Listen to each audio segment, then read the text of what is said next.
Chapter 141.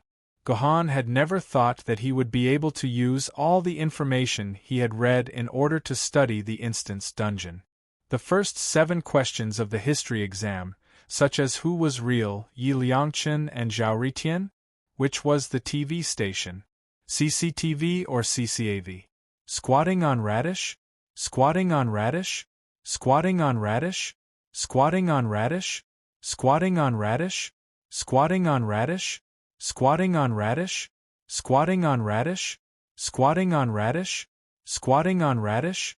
Naturally, all 7 doors were opened correctly. Soon, it was the 8th question. Quack. Question 8, multiple choice. In ancient times, there was a mobile game called Warship. Which of the following is its official name? A. Fleet Collection. B. Fleet Collection. C. Fleet Collectin. D. Fleet Relection. It's over. I can't answer this question. Gohan sighed in his heart and raised his hand to protest. In Wu, I protest. This is a history exam, not an English exam. I refuse to answer this question. Objection invalid. The physics exam also needs to calculate the acceleration of gravity. Why don't you say that physics can't include mathematics? What the Dark Crow said made sense, and Gohan couldn't refute it. There was no other way. Since protests were ineffective, he could only use the elimination method. First of all, since the game was called Warship C, then option D should be eliminated. Then there were 3 similar English words. Gohan had learned a lot of things, but he had never learned English. It couldn't be helped. In this day and age, English was already considered a rare language. That was because most of the sword maidens who awakened in the beginning were from Huaxia. Occasionally, it would be very melodramatic. Even if there were non-Chinese sword maidens who awakened, they would still speak in Huaxia. For example, when the sword in the stone awakened, he spoke in Beijing dialect, which shocked a group of British gentlemen so much that they took off their underwear. In addition to Jiandi in the past 1,000 years, 7 out of 10 of them were Chinese. The majority of the Council and the Sword Committee were also Chinese. Although the British and Americans strongly opposed it, and there was a certain degree of riot and protest, with Zhejian Jiandi's help, the Chinese language became the official language of Earth. Every school and every human in the early stages of growth had to learn Chinese. Later, after a few hundred years of subtle influence, coupled with the fact that Chinese was too easy to use, English gradually weakened and disappeared. In the end, it became one of the 7 endangered minority languages that the Council needed to protect. As a result, the Council had to spend tens of millions of RMB every year to pay for a group of English-speaking students and professors to prevent English from being lost. The reason why he wrote so much was to tell everyone that it wasn't that Gohan wasn't serious in his studies, but that Gohan hadn't learned English before. There was no other way. The last question could only be answered by guessing. He had to force himself to guess one out of the 3 options. Caw, you have 5 seconds left. Do you have an answer? The Dark Crow continued to chatter in Gohan's ear. Got it. Gohan sneered. He walked to the door marked D and pushed it in without hesitation. As he pushed, he explained with a sneer, trying to fool me with such a simple trick? Although there is a C in the title, shouldn't there be a C in the real name? You're insulting my intelligence. Ahem, there's no need for me to say more. Everyone should know the result. Gohan isn't a saint. There's bound to be times when he's stupid.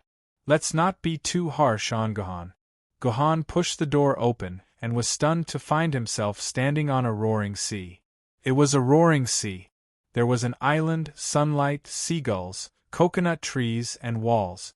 That's right, he was standing on the sea. For some reason, Gohan could actually walk on the waves and step on the water. This was really amazing. What was even more amazing was that this sea actually had a boundary. From afar, Gohan could even see the walls in the distance. This was a sea that was controlled within a large room with a radius of thousands of square meters. I can see the walls, which means this isn't an illusion. Gohan was a little lost. If this was not an illusion created by an illusory skill, but a really man-made indoor sea. This Luban was really boring. Caw caw. Congratulations, you're wrong. You're about to face the challenge of an entire fleet. Caw caw. The dark crow cackled a few times, then spread its wings and flew away. An entire fleet. Gohan's heart jumped. Could they be here again? Yes, they were here again. On the originally calm sea, a cloud of smoke suddenly appeared out of nowhere, covering most of the sea in the distance. Oh no, this is a destroyer releasing smoke. After the Crusade mission at the Jinyuan garrison residence, Gohan specially went to look up all kinds of information about warship. However, not much information was preserved in real life. Gohan could only learn a thing or two from a game called World of Warship. In World of Warship, the biggest function of destroyers was to release smoke to provide cover for their own warship. If this is the pattern of World of Warship, then the first wave of attack should come from the air. At this thought, Gohan suddenly looked up. Sure enough, he saw two pairs of planes flying towards his head. Looking at the bulging bombs on their bellies, these two groups of planes should be bombers. However, the strange thing was that these two groups of planes were made of wood. Logically speaking, in the era of bombers, there should be no purely wooden planes. The strangest thing was that these planes were very small. They looked like children's model planes. It was as if someone was controlling these planes remotely. Although these two groups of bombers looked like models, they were very skilled in combat when they attacked. They began to dive, attempting to drop their bombs on Gohan's head. However, there was no way Gohan would let them do as they wished. Gohan first leaped up from the ground and dodged the first wave of the plane's dive.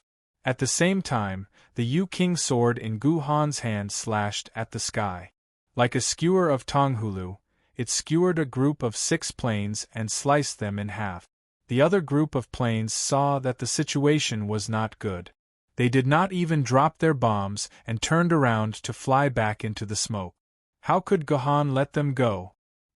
He raised the Yu-King sword and was about to chase after them. Fire! Suddenly, the roar of cannons came from behind Gohan. This caught Gohan off guard. He twisted his body in a strange manner in an attempt to dodge the round of cannons, but in the end 2 of the cannons still hit Gohan. System notification. You have received cannon damage. Shield energy -500. System notification. You have received cannon damage.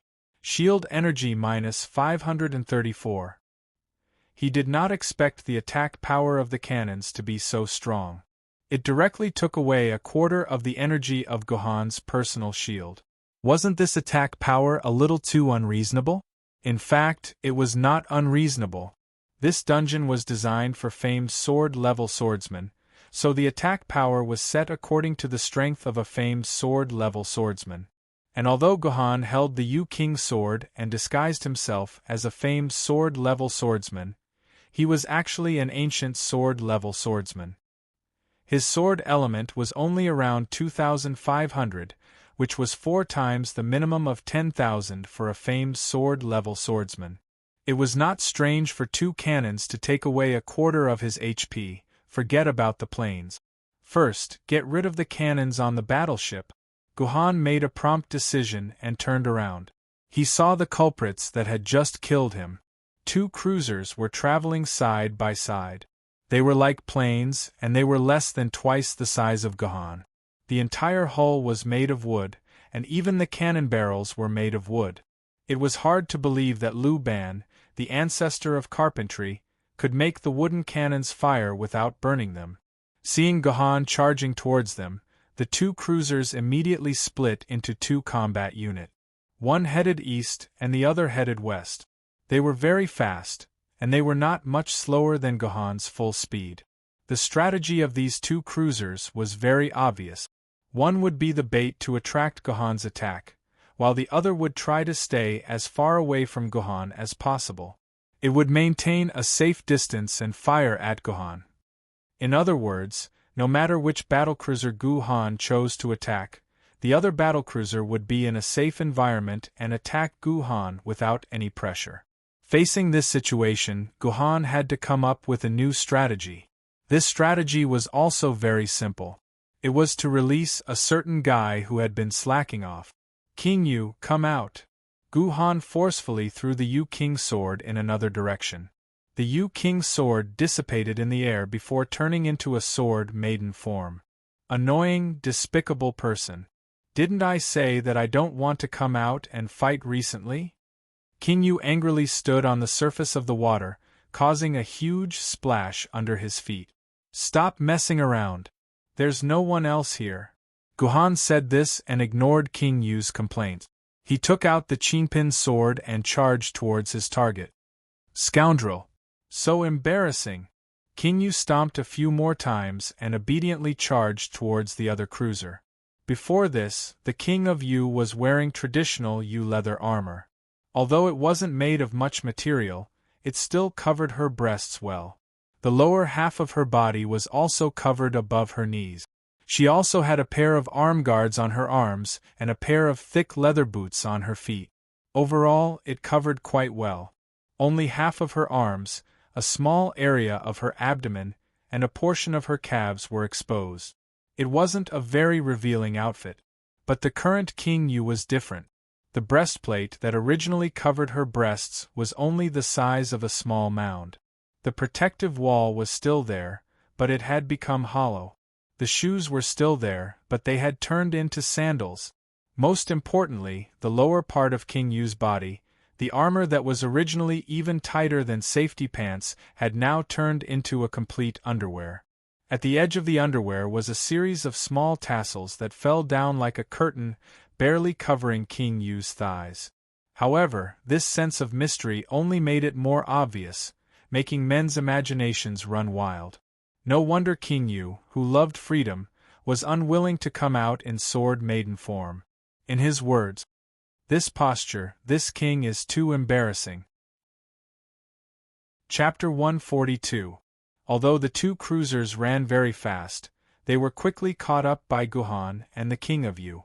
Although the cruiser Guhan was chasing was firing with all its might, because its butt was facing Guhan, only the two turrets at the rear could fire. If it was a sneak attack, it might be able to hit Guhan, but with Guhan's full attention, it was impossible to hit. Guhan dodged all the firepower with a few fancy moves. Then, Qinpin slashed down a few times and the cruiser sank into the ocean.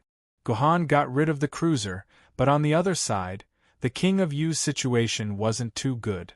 The cruiser hadn't been destroyed yet, but at some point, another warship had appeared and was launching a fierce counterattack against the King of Yu, causing her to be in a sorry state. It's a battleship. Guhan looked at the battleship that suddenly appeared and immediately made such a judgment. This was because the battleship was too big, at least 3 times bigger than the cruiser from before. 4 triple-mounted cannons fired in unison, causing a dense rain of bullets to fall from the sky. Although the King of Yu had been trained by Guhan and her swordsmanship was much stronger than when she had just awakened, it was only a bit stronger. It hadn't reached the level of a famous sword maiden. While she was dodging, she was still hit by a cannon. System notification. Your sword maiden, the King of Yu, has been hit by a cannon, her shield energy -1035. This damage made Guhan even more certain of his guess. It was a battleship, otherwise its attack power wouldn't be so terrifying.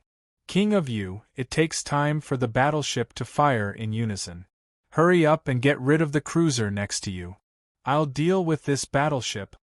Guhan ordered the King of Yu through the sword mark. Okay.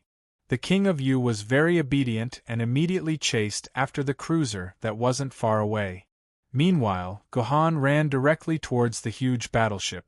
The battleship seemed to have also discovered that it was the target of Guhan. It began to turn around, planning to hide in the smoke that filled the sky. You want to run after acting cool? You want to run after injuring my sword maiden? Don't even think about it. Guhan immediately quickened his pace, intending to intercept the battleship before it disappeared into the fog. However, halfway through, Guhan suddenly felt alarmed. He, who was originally running, suddenly stopped and quickly leaped backward. In the next second, 6 silver-white water lines streaked past where Guhan was. These were torpedoes. If one hit, it would take away half of Guhan's shield. There are destroyers nearby. Guhan observed his surroundings again. Indeed, he found 2 very short destroyers at the edge of the fog. When they saw that Guhan had discovered them, they immediately accelerated and returned into the fog. Taking advantage of the interruption, the battleship successfully ran back into the fog and disappeared. So that's how it is. 1 aircraft carrier, 1 battleship, 2 cruisers, and 2 destroyers. A very standard aircraft carrier fleet allocation. Guhan could already confirm who his opponents were. King of Yu, come back! Guhan stuffed the Qinpin sword into the scabbard on his back and ordered the King of Yu. On the other side, the King of Yu finally caught up to the lone cruiser and sent it to the bottom of the sea with a few slashes. This was an interesting scene. 2 people with swords chopped down a few wooden battleships. They even had a hard time. It looked very comical. With Guhan's order, the King of Yu transformed back into his sword form and flew back into Guhan's hand. With the King of Yu's sword in hand, Guhan had enough confidence to fight the remaining 4 battleships in the fog. In the fog, it was a blur. Visibility was less than 10 meters. Guhan could only be careful at all times, in case a torpedo suddenly flew towards his feet from the bottom of the sea or a plane dropped a bomb on his head. However, after moving in the fog for a long time, Guhan did not receive any attacks, nor did he find his opponents. This was very abnormal. These battleships must be secretly planning to attack him. Guhan thought silently.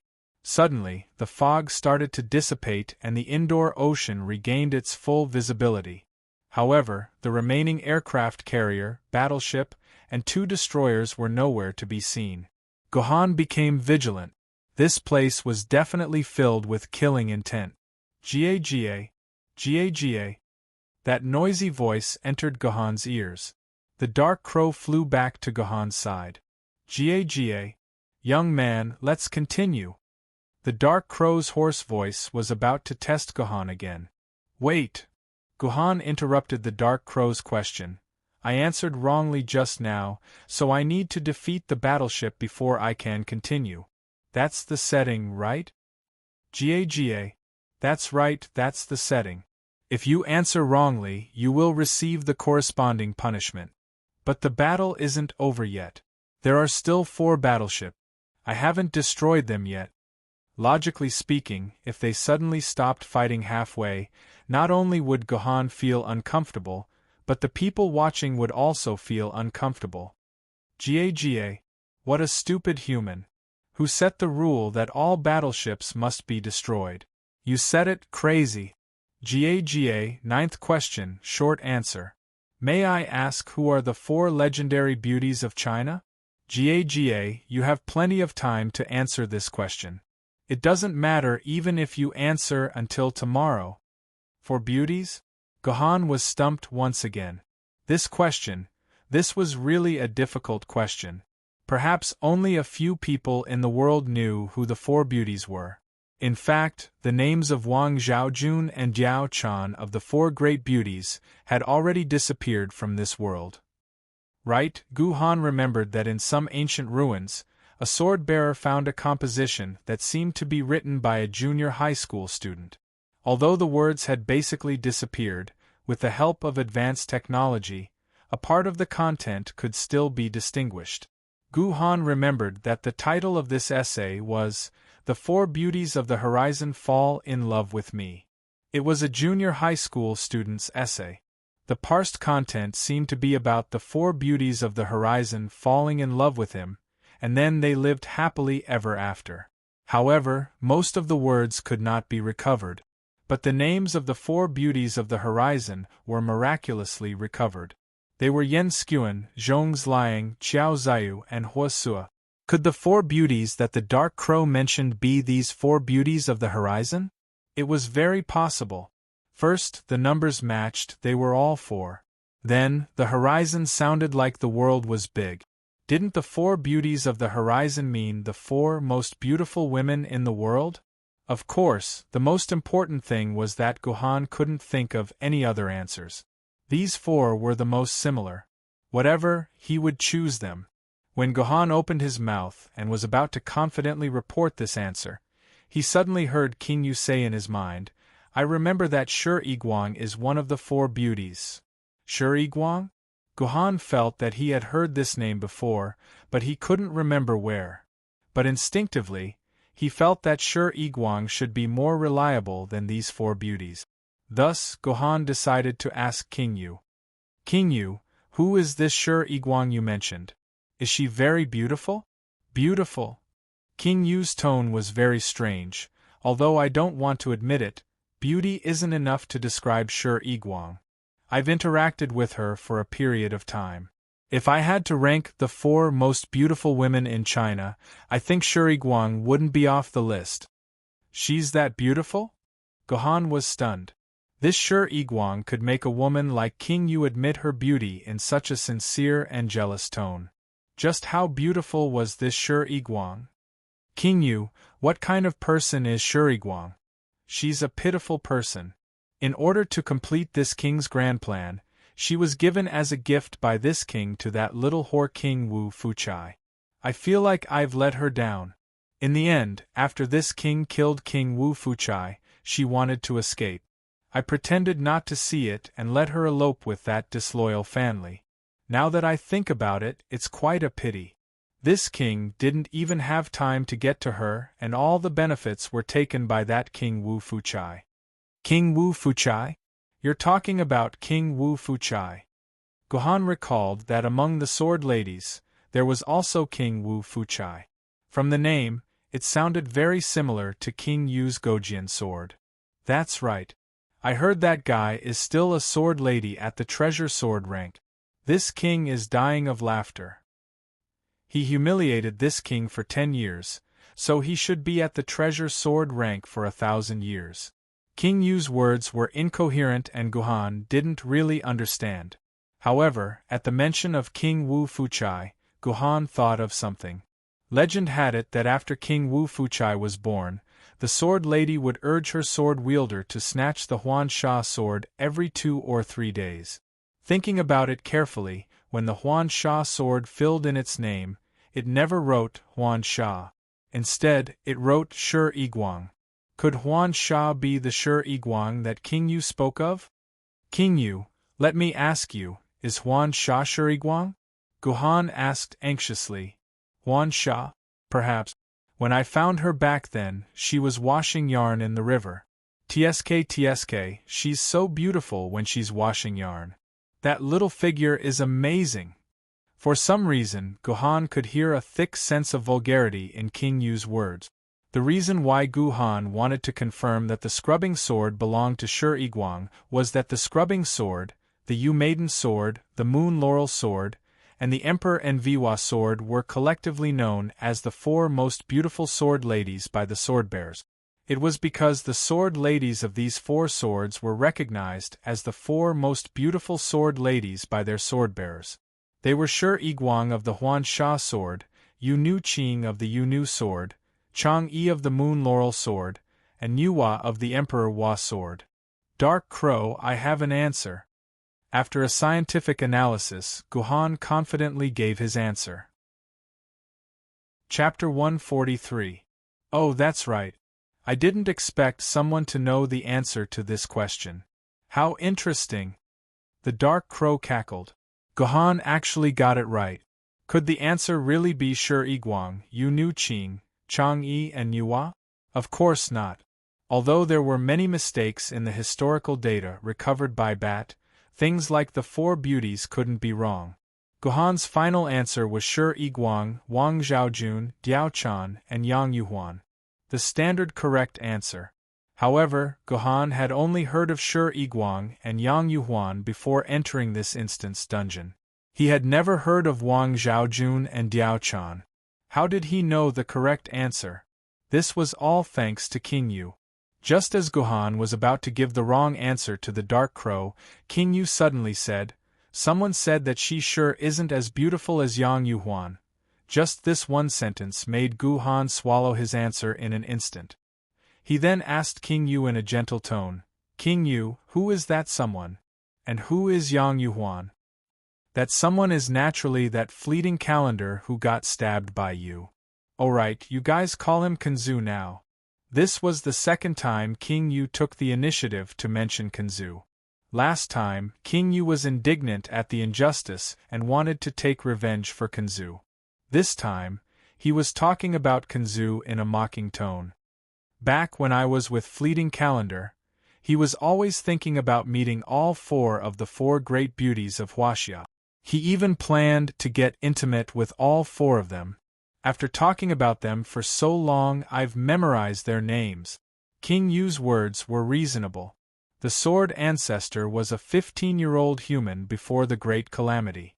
The historical knowledge he knew would definitely crush Gu Han by a dozen times, and be several hundred times more accurate. Since these words had come from the sword ancestor, they would definitely not be wrong, provided that King Yu's brain did not remember wrongly. As a result, Gu Han decided to trust the Dark Crow. When Gu Han heard that his answer was correct, he couldn't help but sigh in relief. If he had known earlier, he wouldn't have needed to think about it. Wouldn't it have been better to just ask the Dark Crow? After Gu Han answered, the water level in the room quickly dropped. Unexpectedly, the water level in this room was frighteningly deep. Gu Han felt that he had descended at least 50 meters. When the water finally receded, Gu Han arrived at the last room of the exam.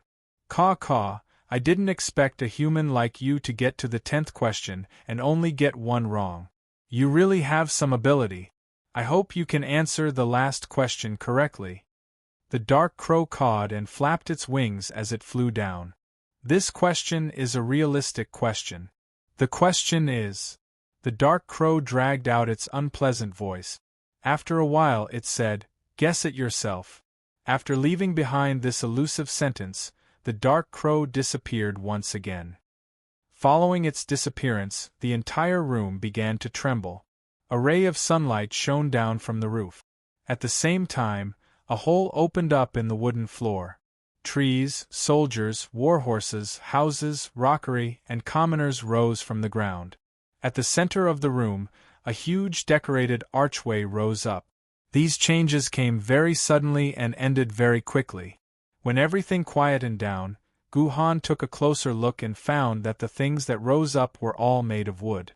The soldiers, warhorses, houses, rockery, and commoners were all carved out of wood. The entire room's scenery was also made of wood. Then, in a small area of a few dozen square meters around him, 4 walls connected to various chairs and furniture rose up. Gu Han felt as if he had arrived at the center of a puppet theater. There were all kinds of puppets around him. After taking a closer look, Gu Han found that he was wearing a bright yellow dragon robe. He was surrounded by soldiers and warhorses. Behind him was a group of tall and burly guards, but they were dressed very shabbily. There were also 2 eccentric men on both sides. This theater seemed to be performing a puppet show of war, and he had also become a member of the puppet show. The only difference was that he was a living person, while the ones acting with him were all puppets. "Your Majesty! Your Majesty! It's bad, Your Majesty!" While Gu Han was wondering what the Dark Crow was up to, the puppet show had already begun. "Your Majesty?" In some of the surviving period dramas before the apocalypse, this is how the ancient emperors are called. Could it be that I'm really playing the role of an emperor? And the people around me are the legendary eunuchs? Since the Dark Crow wanted him to play the role of an emperor, then he would play it. He wanted to see what the Dark Crow was selling. "What's the matter?" Gu Han asked, imitating the tone of the emperor in the TV series. "Your Majesty, it's bad. The soldiers outside are all noisy. They are going to rebel." Gu Han carefully looked at the puppet that came to report the news. The expression on its face was exquisite, and it could constantly make all kinds of subtle changes, perfectly reflecting the panicked expression. Gu Han had to admit that this puppet had reached the peak of perfection. If it weren't for the lines of wood on their bodies that couldn't be hidden, and the strong smell of rotten wood coming from their bodies, Gohan would really think that they were real people. Is this the power of Liu Ban? To be able to make wood to such an extent, it's really terrifying. Gohan inexplicably felt a little more respect for the old man. Why are they so noisy? What's the situation now? Gohan continued to ask. Your Majesty, those soldiers killed Yang Xianghua and are now coming to the relay station. They also want to kill you. The messenger was obviously panicking. Rebellion? They killed the Prime Minister, and now they want to kill me. Could it be that I'm now a ruler who's at the end of the road? Gohan carefully thought about the plot without saying a word. In the eyes of others, it looked like he was scared silly and couldn't make a decision. Nonsense. You're just trying to scare us. Your Majesty is wise and mighty, and treats people kindly. And the soldiers are all loyal. How could they harm Your Majesty? You must be panicking and heard the wrong news, Your Majesty. Your Majesty, please sit here and let this old servant find out the news for you. At that moment, the eunuch puppet standing next to Gohan scolded the messenger in an imposing manner that was very inconsistent with his status as a eunuch. Go, go. Gohan nodded in agreement, so the eunuch puppet walked out of the small room. After a while, he returned to the room. As soon as he came back, he kicked the messenger puppet to the ground with a smile on his face. Your Majesty, you're wrong, you're wrong. This idiot from Tiansha didn't even find out the news and caused Your Majesty to be alarmed. Oh, so you're saying that no one rebelled? Gohan smiled. Your Majesty, someone rebelled, but the rebels have been killed by Your Majesty's loyal soldiers. Now the soldiers are rushing here to ask for Your Majesty's reward. The eunuch puppet waved his hand and pointed to the door. Your Majesty, the soldiers are already waiting outside. Shouldn't you go out and reward them well to appease the soldiers? The eunuch's report was confusing. How could there be soldiers who dared to surround the Emperor's residence without the Emperor's summons? It was definitely not as simple as this eunuch made it out to be. Since this eunuch asked me to go out, then I'll go out and take a look. I won't be able to find out anything by staying in this small room. Therefore, Gohan strode out of the small room. When he walked out of the room, he saw hundreds and thousands of wooden puppets standing at the door. Their eyes were fixed on him, as if they wanted to see something from his face. Soldiers, His Majesty has personally come out to see you. Why aren't you kneeling and greeting His Majesty? The eunuch saw that the situation was in a deadlock and immediately shouted to the soldiers. The soldiers suddenly came to a realization and knelt in front of Gohan. Your subjects greet Your Majesty. Long live His Majesty. Hundreds and thousands of people knelt in front of him, bowed their heads to the ground, and shouted in unison. This made Gohan feel a little smug, and he thought that a real man should be like this. Dispense with the formalities and rise. Soldiers, you have worked hard. I heard that you have quelled the rebellion and come to ask for rewards. I wonder whose rebellion you have quelled?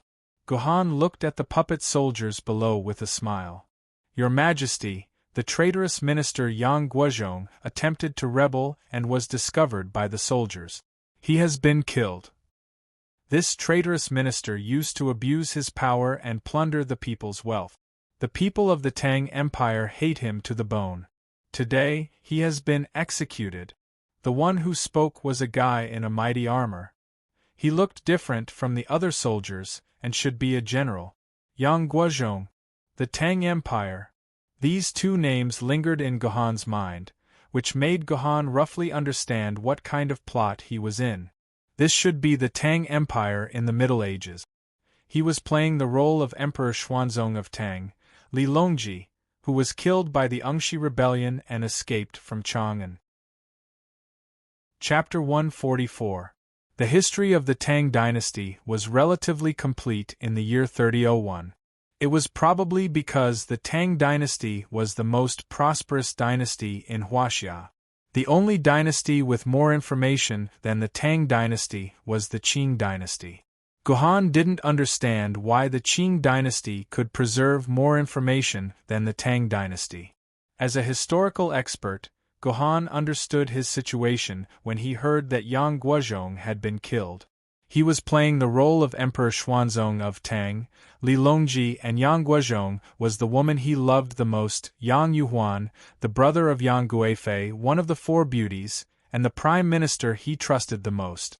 Now, An Lushan, the military governor of the three towns of Hudong, Pinglu, and Fanyang, who he trusted the most, had rebelled.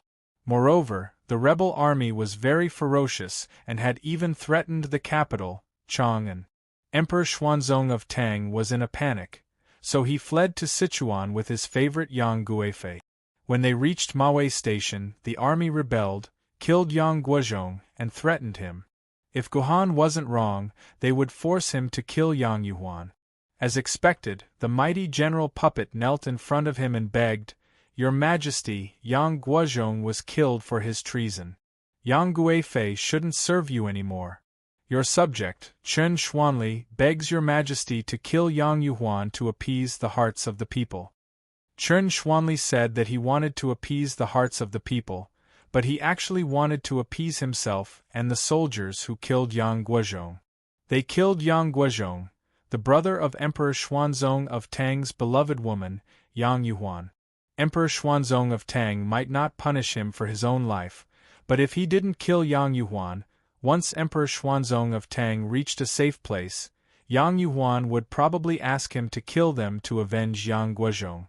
Therefore, Chen Xuanli and his people had to kill Yang Yuhuan to prevent future troubles. In history, Emperor Xuanzong of Tang hesitated for a long time when faced with Chen Xuanli's request. He kept saying things like, "I need to think about it. I will banish her to the cold palace. Yang Yuhuan's crime doesn't warrant death." Could be said that in that situation, Tang Xuanzong had to kill Yang Yuhuan. Otherwise, the soldiers who had already killed Yang Guozhong would feel uneasy. If they weren't careful, they might even kill Tang Xuanzong to avoid future revenge. Didn't Tang Xuanzong know that he had to kill Yang Yuhuan? Of course, he knew that. He just couldn't bear to kill the woman he loved the most, one of the four great beauties of China. However, Guhan was willing. Emperor Xuanzong's love for Yang Yuhuan had nothing to do with Guhan. Guhan didn't have the time to be like Emperor Xuanzong, constantly evading the responsibility. After hesitating for a while, Guhan directly answered Chen Xuanli, "All right, I agree. I will demote Yang Yuhuan to a commoner right now. You will immediately go and kill her to bring justice to the world." "Yes, Your Majesty." Chen Xuanli immediately kowtowed in excitement. Since Guhan agreed to kill Yang Yuhuan so easily and without hesitation, it meant that in His Majesty's heart, she was only a good-looking toy. This way, His Majesty probably wouldn't care about him killing Yang Guozhong. Chen Xuanli immediately led a group of soldiers and rushed into the relay station behind Guhan. The rest of the soldiers who were kneeling outside also heaved a sigh of relief, and the tense atmosphere in the entire scene also relaxed. Although these soldiers were puppets, they had an aura that was even more solid than humans.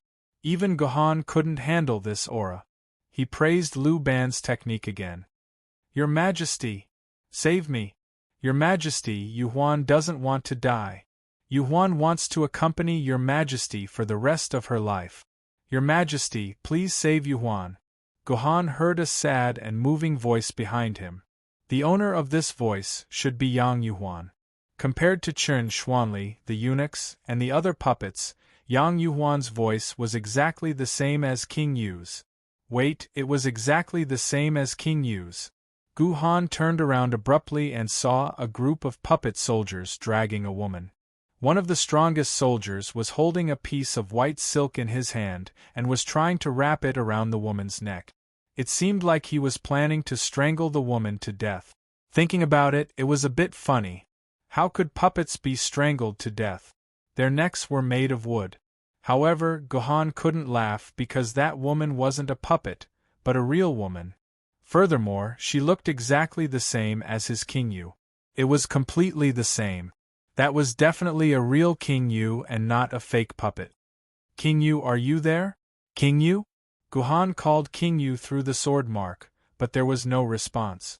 Guhan touched the sword hilt on his back. It was empty. He didn't know when it had disappeared. Stop!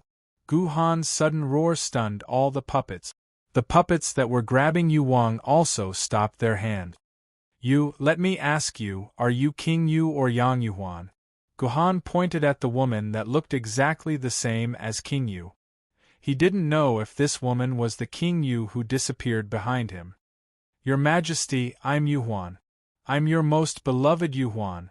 Yang Yuhuan didn't know how, but she broke free from the 3 soldiers that were grabbing her. Then, she stumbled all the way behind Guhan and tightly hugged his waist. Your Majesty, Yuhuan knows that your Majesty can't bear to part with Yuhuan. You can't bear to part with Yuhuan. Your Majesty.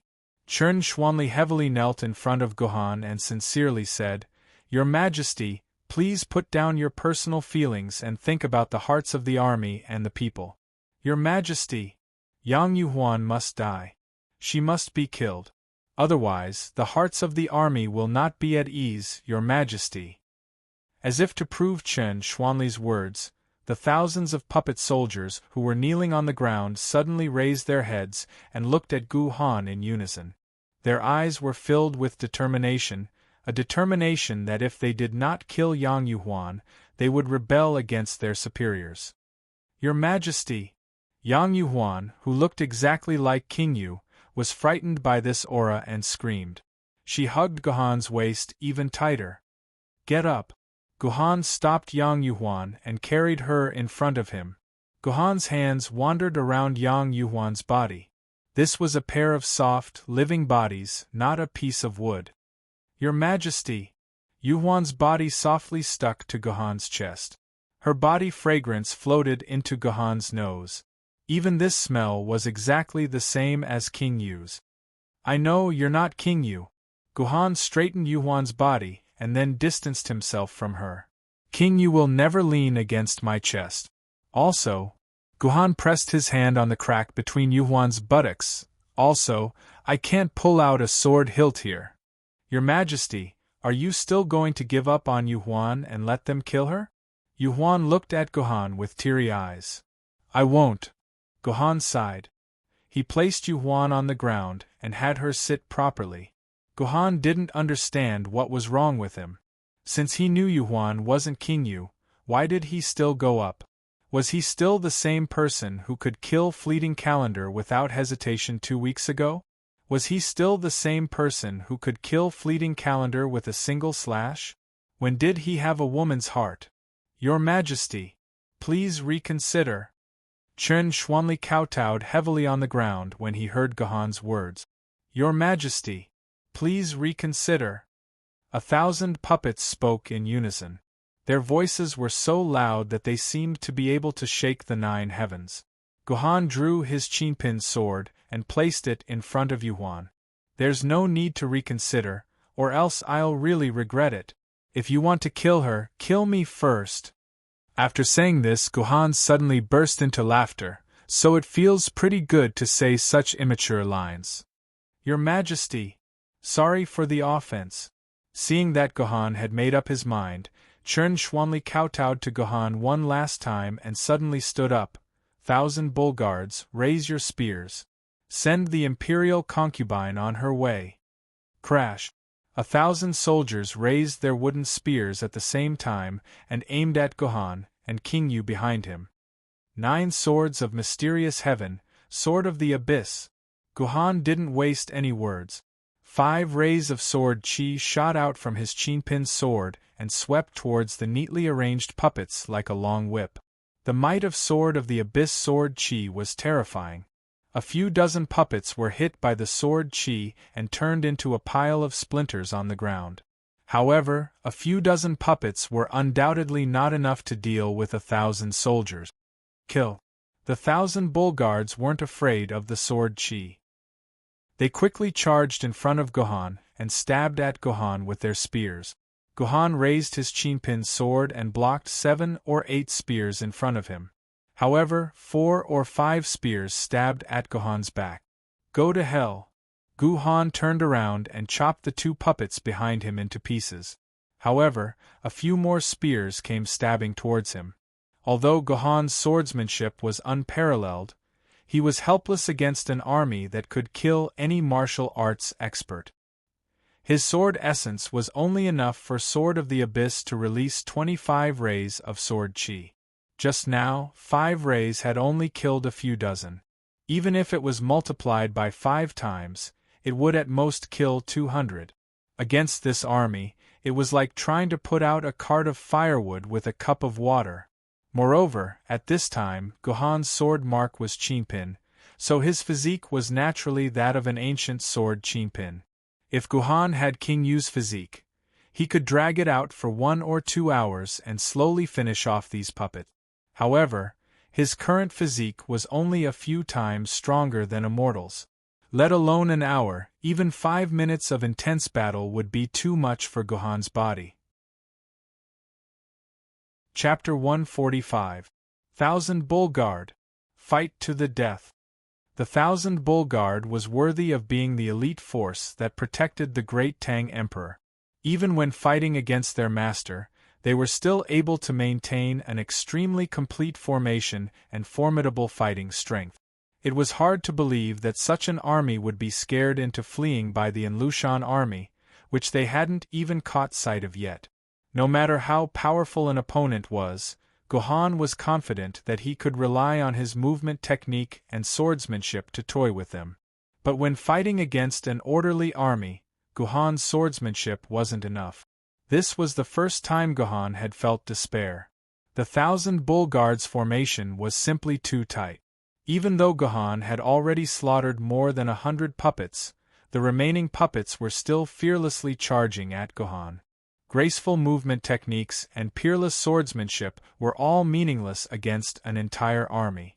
The simultaneous attacks of several dozen puppets put Gohan under attack from both sides. If only I could use the sword rend. Gohan was somewhat unwilling. The sword rend was a move of the 9 swords of the mysterious heaven that was specifically used to fight against armies.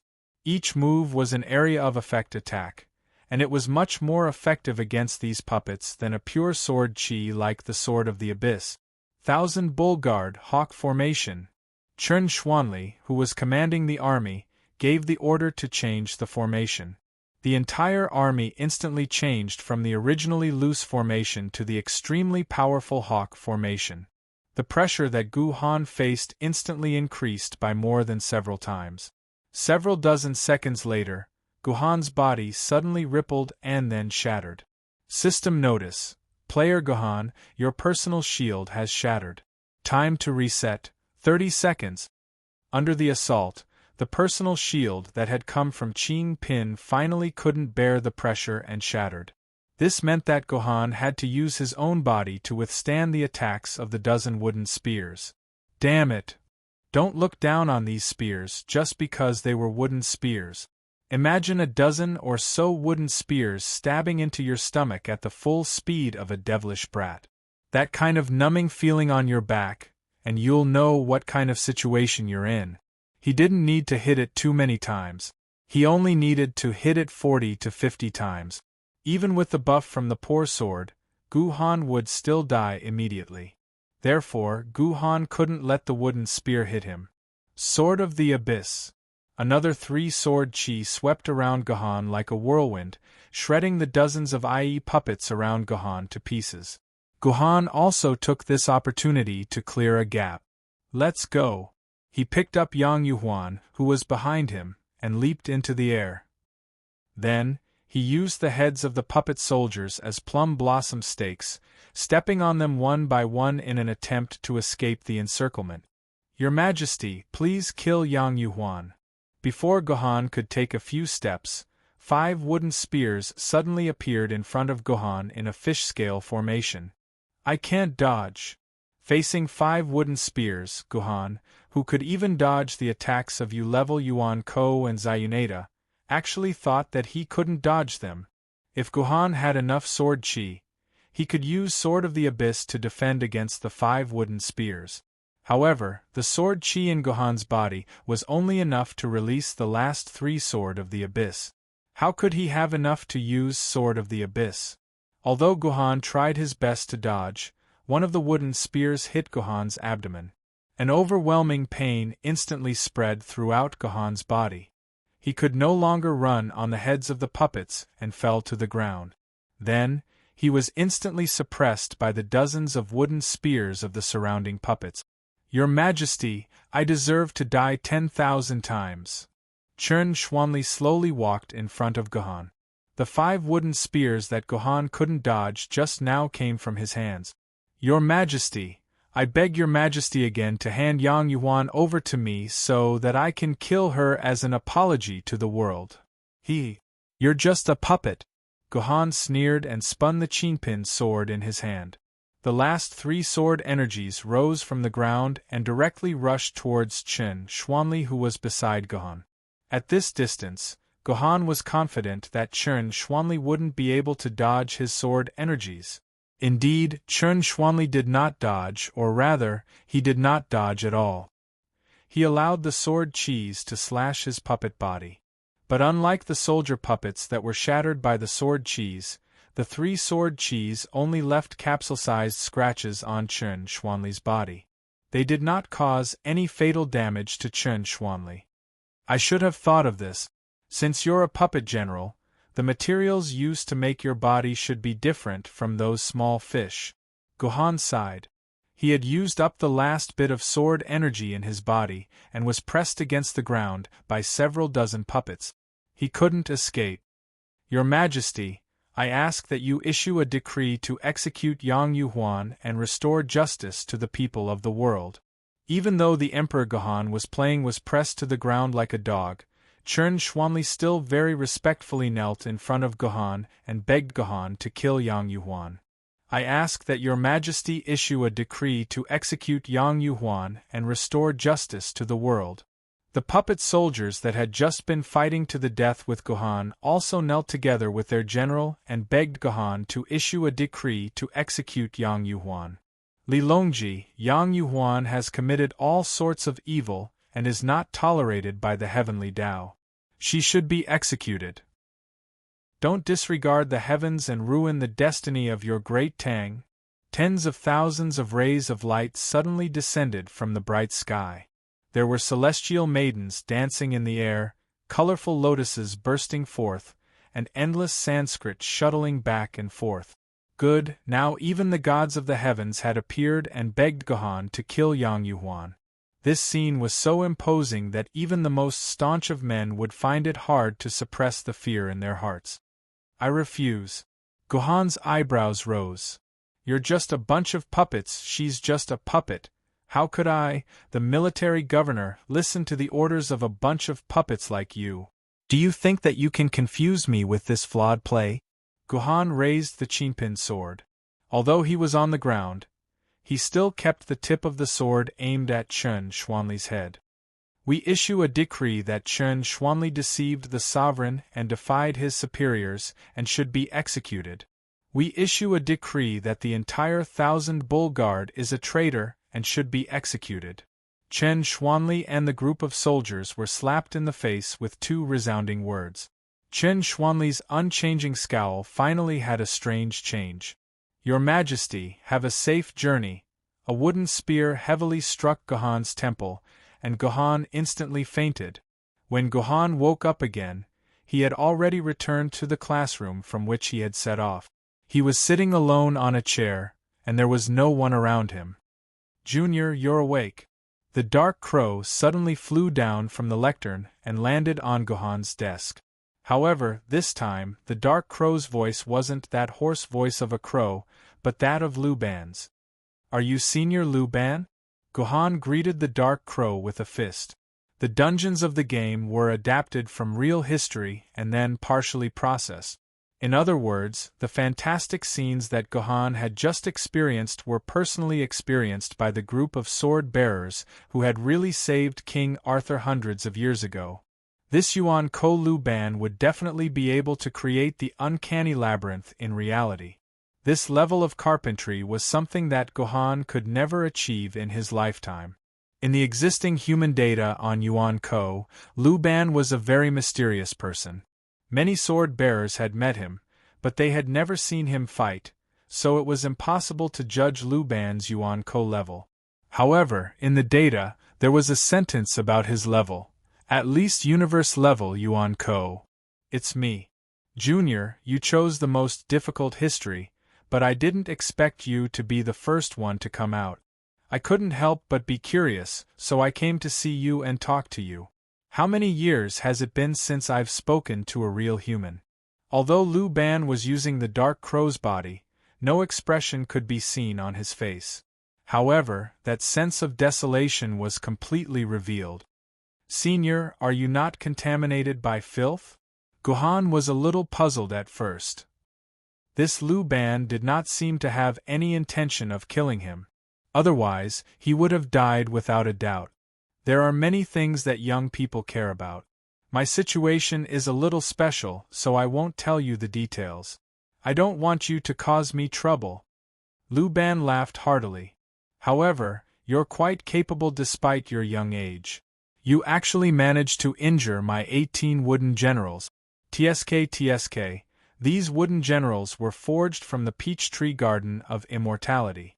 Over the past 1,000 years, I've only managed to scrape a small amount from the Queen Mother of the West. You actually left 3 sword marks on me. Tell me, what should I do? Military Governor, my life is in the hands of Senior Lu Ban. I will do whatever Senior Lu Ban says. Military Governor has no complaints. Sly. Lu Ban laughed. I want you to answer me seriously. Do you think that Yu Huan is real or fake? Fake. Gohan answered honestly.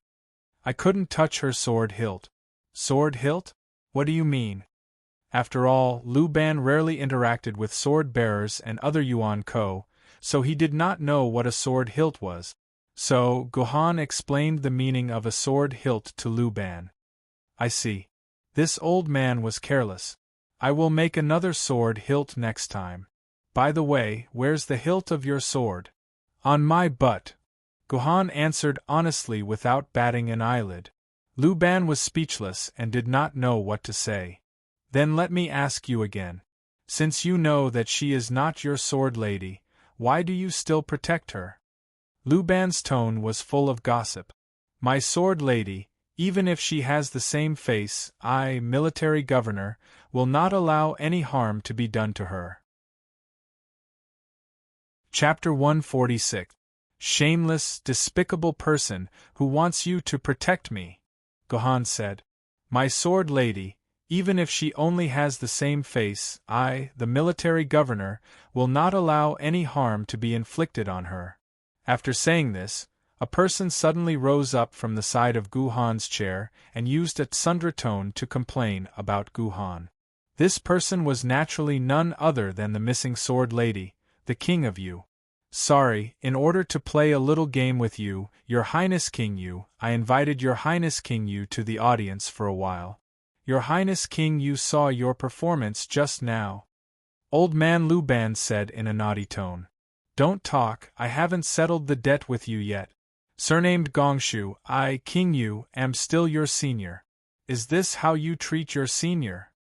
Hearing Gongshu Ban's words, King Yu felt angry. He immediately grabbed the Dark Crow's duck neck and said rudely, What? You know each other? Gohan didn't understand. King Yu proudly said, Of course I know him. This guy's real name is Gongshu Ban. He's a descendant of the Zhou royal family. He's 16 years younger than me. In the past, I even hugged him. Don't talk nonsense. Hearing King Yu's words, Lu Ban became anxious. This old man was born in the state of Lu, and you were born in the state of Yu.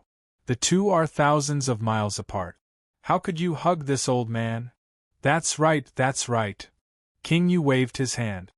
This king invited your grandfather to supervise the construction of this king's palace. You were born a year ago, and my palace was just completed. You followed your grandfather back to the state of Lu. At that time, you were still young, so you don't remember. King Yu spoke with certainty.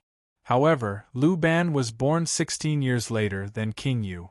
Plus, he was just a computer simulation, so he only stored information about humans. Other than that, he didn't know anything else, so he couldn't refute King Yu's words. Also, this king remembers that I gave your grandfather a lot of wages. Why did you go to the state of Chu and help the people of Chu to become enemies with my state of Yu? The more King Yu spoke, the angrier he became. Because of those defensive weapons you developed, this king lost 30,000 people. Are you kidding me? That's 30,000 people we're talking about. The adult males of this king's Yu kingdom don't even add up to 300,000 people, and 1/10 of them died in your hands. This debt, this king still hasn't settled it with you, Yu. Cough cough. Lu Ban cough. Junior, your companion is almost done with his exam. I can't stay here any longer. I have one last thing to ask you. Please answer me truthfully. Senior, please speak. Gohan said sincerely. This old man can smell the scent of that unfilial son on you. Let me ask you, what relationship do you have with that MOD? Lu Ban's tone was extremely serious. It was clear that he attached great importance to this matter. MOD. I have nothing to do with him. Gohan was stunned at first, but he immediately remembered that although he had nothing to do with MOD, his Juzi sword was related to him. Senior, are you talking about this? Gohan took out the Juzi sword's mechanical bird from his multi-dimensional bag and handed it to Lu Ban for him to examine. Only then did Gohan notice that the Juzi sword's mechanical bird and Lu Ban's dark crow puppet were both wooden birds. Upon closer inspection, whether it was in appearance or workmanship, they were very similar. Only some details were different, as if they had been carved by the same master. Could it be that MOD and Lu Ban had some kind of relationship? I didn't expect it to really be that unfilial son of MOD's. Lu Ban let out a long sigh. Fine, since we're fated to meet, I'll let you have it. After saying this, the originally lively dark crow staggered and fell onto Gohan's table. Its eyes lost their liveliness, and it became no different from a dead object. Junior, this old man will give this mechanical bird to you. Behave yourself, and don't tarnish the reputation of my Gongshu family. Lu Ban said no more after saying this. Give it to me? This mechanical bird? As soon as Gohan's hand touched the mechanical bird on the table, he suddenly heard such a system prompt. System prompt.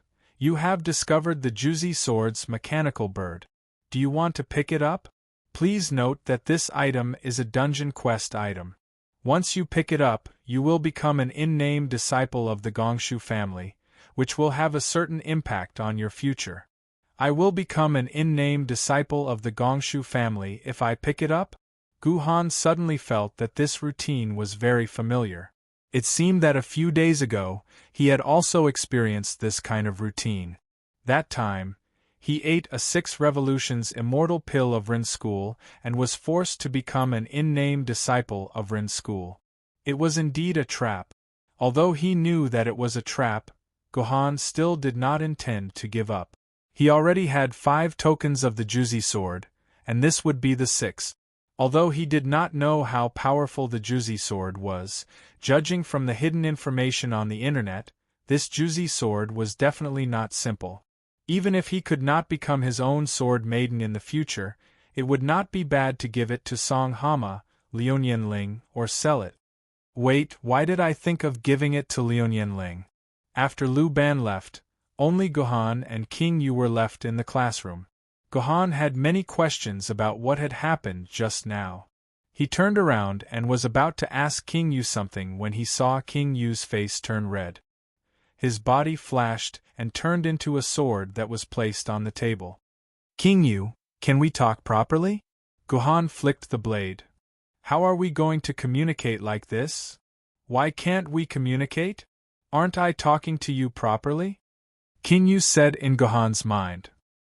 Yes, his voice was transmitted directly into his mind. He was indeed speaking very nicely. As you wish. Gohan was not in the mood to argue with King Yu. He caressed the traces of time on both sides of King Yu's blade.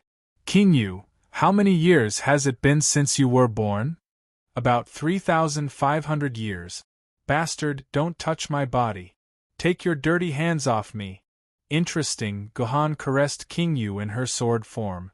She had a reaction? Senior Liu Ban, are you familiar with him? Is he from the same generation as you? Of course, didn't I say that I'm 16 years older than him? That old fellow doesn't do anything good and only causes trouble for me.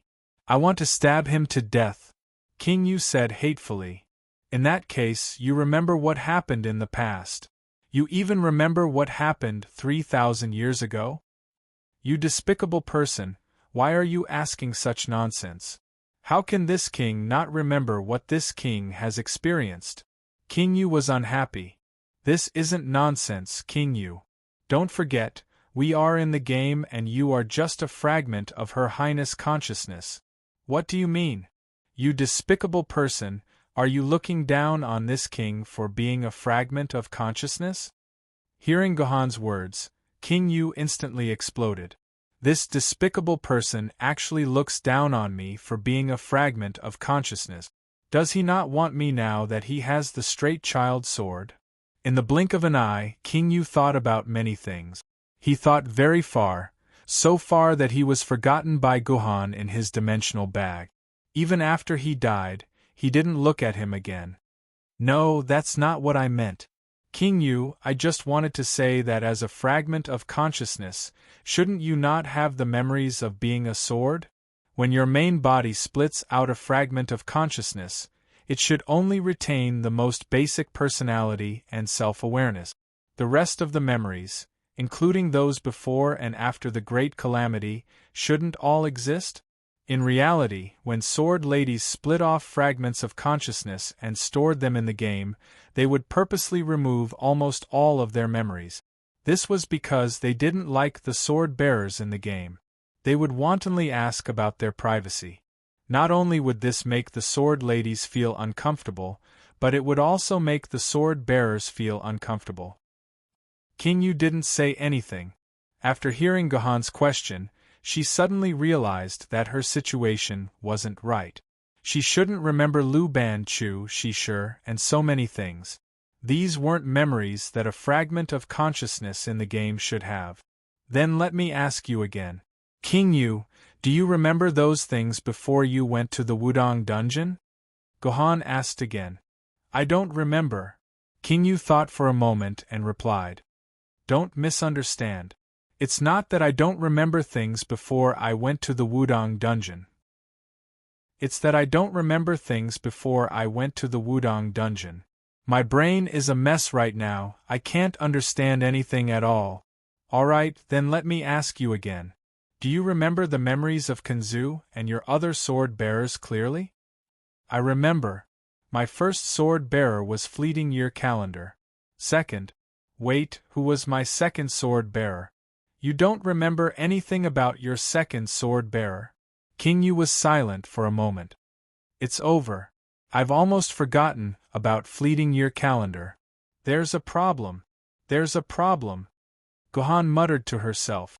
As a fragment of consciousness, King Yu suddenly recovered her memories that she shouldn't have.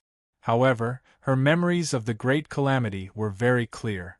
After the Great Calamity, they gradually faded. Something must have gone wrong. Then, where did it go wrong? Gohan recalled 3 days ago when she jumped into the furnace and merged with King Yu. Chapter 147. Gohan chatted with King Yu in the classroom for dozens of minutes before the second person rose from under the floor. He was also unconscious. Looking at his tattered clothes and scars, he had probably been tortured. Unexpectedly, Gohan thought that the second person to finish answering the question would be Clever Pen. He didn't expect it to be Steel Centipede. Steel Centipede was unconscious on the chair for more than 10 seconds before he slowly woke up. The first thing he saw was Gohan, who was sitting quietly on the chair. He immediately asked in surprise, "Hey, there's actually someone faster than Steel Centipede this time." The steel centipede was a little unhappy when he first saw Guhan, but he quickly became cheerful again. Haha, I, the steel centipede, am finally no longer at the bottom. Did you return to the classroom so quickly because you couldn't even answer a single question? Let me tell you, your Uncle Steel Centipede answered 4 questions today. This is Uncle Steel Centipede's crushing strength. Steel Centipede continued to speak proudly. In his opinion, only bad students would hand in their papers early because they couldn't answer a single question. However, Steel Centipede seemed to have forgotten that top students could also hand in their papers early because these questions were too easy. Hongyu appeared after Steel Centipede. Compared to Gohan and Steel Centipede, who were a little embarrassed when they returned, Hongyu looked fine. She came back the same way she went in, as if she didn't encounter any difficulties. After Hongyu were the Yu siblings. These 2 siblings, who were always together and had a 100% synchronization rate, still appeared in the classroom at the same time. How could they come back at the same time when they went to take an exam on 2 different subjects, physics and geography? It was really a little too magical. The last to arrive was Clever Pen, whom Guhan had high hopes for. When he came out, he was even more embarrassed than Steel Centipede. His hair was messy like a chicken's nest, and more than half of his clothes were torn. No one knew what happened to him in the dungeon. Hee, the juniors are back. What do you think of the results of the exam?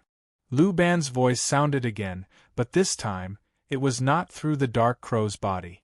Instead, it was through the loudspeaker in the classroom. 50 points. Steel Centipede raised his palm and shouted confidently. However, other than him, no one had the intention to predict their result. This student is very confident. If you want to learn more from him, raise your hand and answer the teacher's questions. Lu Ban praised Steel Centipede, making him smile. Ahem, we will announce the results now. We will start with the lowest score. Lu Ban coughed and began to announce the results.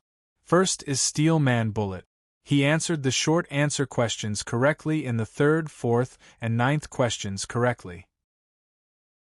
His mathematics score is a total of 40 points. Although he is still 10 points short of his predicted score, his courage in raising his hand and speaking is very commendable. Everyone should learn from him, learn and learn. I'm last. Steel Centipede was annoyed when he heard that he was last. He pointed at Gohan's nose and said, "He came back earlier than me. He should be last." Steel Centipede's noise annoyed Lu Ban. A dozen Gatling guns appeared from both sides of the room at the same time, pointing at Steel Centipede's head. Steel Centipede finally quieted down. "Next is you, Military Governor," Steel Centipede said after he calmed down. Unfortunately, Steel Centipede was destined to be disappointed. Next is UCU Physics multiple choice questions. You answered the 1st, 2nd, 6th, 7th, and 8th questions correctly. Total score, 50 points. USikong Geography multiple choice questions. You answered the 1st, 2nd, 6th, 7th, and 8th questions correctly. Total score, 50 points. The Yu siblings once again proved the amazing bond between them. Not only did they take the same time to answer the questions, but their scores were also the same. Even the correct questions were exactly the same. This was really strange. Now, the team's total score had accumulated to 140 points.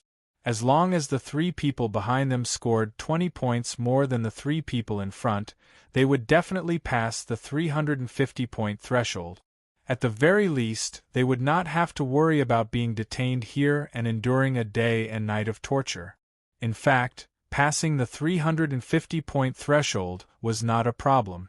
Hongyu and Magic Pen's scores were much higher than the Yu siblings. At the very least, they had an equal score of 50 points. On the other hand, Guhan only got 1 multiple-choice question wrong. As for the short answer question at the end, whether it was correct or not had not been determined yet. Even if it was wrong, Guhan would definitely score around 70 to 80 points, so the cutoff of 350 points was definitely within his reach. It was just that they did not know what kind of hell difficulty test they would face in the 350-point threshold. There was no information about this in Magic Pen's previous dungeon information. The first time they had come to this stage, Steel Centipede had only scored 20 points, and the Guardian Planet, who was in charge of history, had only scored a 0. As a result, the team hadn't even scored 350 points, and they had to endure this torture that no one wanted to recall. With this painful experience, Magic Pen and the others made up their mind. They would never take the middle road to face Lu Ban again. Third place, Student Hong Yu, Politics, Multiple Choice Questions. You got the first, second, third, fourth, fifth, sixth, seventh, and ninth correct. Total score, 70 points. Congratulations, Student Hong Yu. You have passed the threshold. Hong Yu got 70 points, which meant that she was very close to getting 350 points. In fact, she was only 10 points away from the 400 points. It was not impossible for her to get 450 points to get to the second-tier university. So, the remaining question was, who was in first place, Magic Pen or Military Governor? Before the results were announced, everyone took it for granted that Magic Pen should be in first place. But now that the Military Governor and Magic Pen were in last place, everyone began to wonder if the Military Governor would surpass Magic Pen. The second place is... Old Man Lu Ban could tell that something was wrong with the atmosphere in the team. He deliberately kept everyone in suspense before announcing loudly, "The second place is the Admiral, History, 70 points for the first, second, third, fourth, fifth, sixth, and seventh multiple-choice questions, and 30 points for the ninth short-answer question. His total score is 100 points. Unbelievable, Gohan actually lost. Our main character had actually lost, and he had lost fair and square, without being tricked by the villain, nor had he eaten something bad beforehand, or the examiner being biased towards him. Gohan, our main character, had lost fair and square just like that. It was really unbelievable." Gohan's gaze turned to Magic Pen, and Magic Pen also happened to look at Gohan. He smiled slightly, and his smile was very happy. "Yeah. Boss Magic Pen won. I said that Boss Magic Pen would definitely crush this stupid military governor." Steel Centipede laughed loudly. "Shut up. I've already flipped through more than a dozen chapters. When did you say that Boss Magic Pen would definitely win against the military governor?" Hong Yu's unexpected words were rebutted by Steel Centipede, causing Steel Centipede's face to turn green. First place, Magic Pen Lansong River, Language, Multiple Choice Questions. First, second, third, fourth, fifth, sixth, seventh, and eighth questions are all correct. Total score, 80 points. The 10th question of the short answer is correct. 40 points.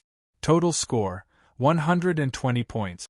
Magic Pen had actually answered the 10th question correctly. Of everyone present, except for Magic Pen, everyone else got the 10th question wrong. From Gohan's experience, it could be seen that the 10th question had the most points, and the test was also the trickiest and most difficult. For Magic Pen to actually answer the 10th question correctly, it was obvious that his attainments in language were ordinary. Although he had lost to Magic Pen in terms of points, Gohan did not feel that it was unbearable. For the year 3001, history was a subject that was several times more difficult than language.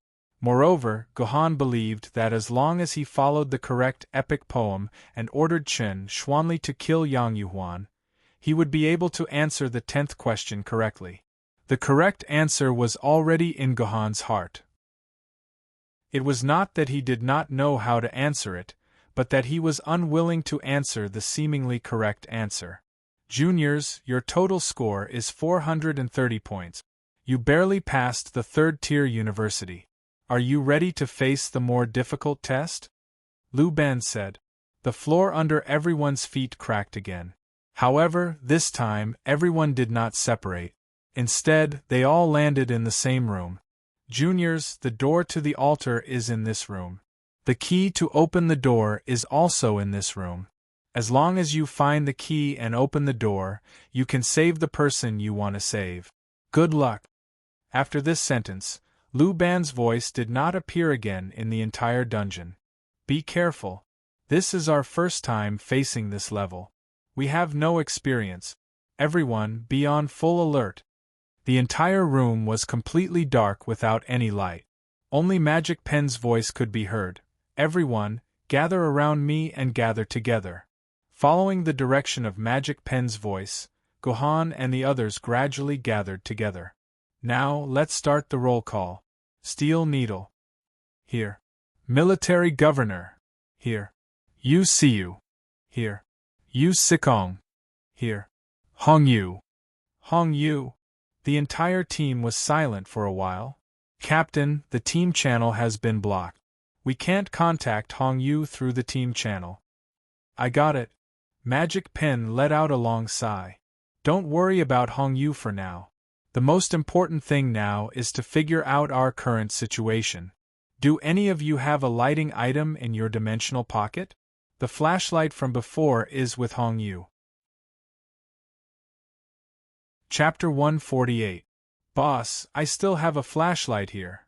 Yu Sikong took out a flashlight from her dimensional pocket and handed it to Magic Pen. Magic Pen pressed on the flashlight. Why didn't this flashlight light up? Sikong, why is this flashlight broken? Just as Magic Pen asked this question, he immediately realized that something was wrong. Although the game was a high imitation of the real world, it was impossible for game items to be inexplicably damaged. Magic Pen looked at the flashlight's attribute panel. There was no damage. Boss, my flashlight is broken too. Steel Centipede also took out a flashlight, but the result was the same as Yu Sitsong's. No light shot out. There's no need to look for a flashlight. I'm guessing that there's a magic circle here, a magic circle that can absorb all light. Gohan's voice suddenly sounded coldly. If I'm not wrong, this should be the Dark Knight Goddess Nyx's sect. There's a magic circle called the Dark Knight Vortex. I'm afraid we're in the Dark Knight Vortex right now.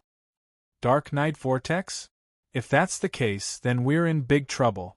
Magic Pen's expression could not be seen clearly in the darkness, but it must be very ugly. What evidence do you have to prove that this is the Dark Knight Vortex? It's simple. Take this. Gohan handed an item to Magic Pen.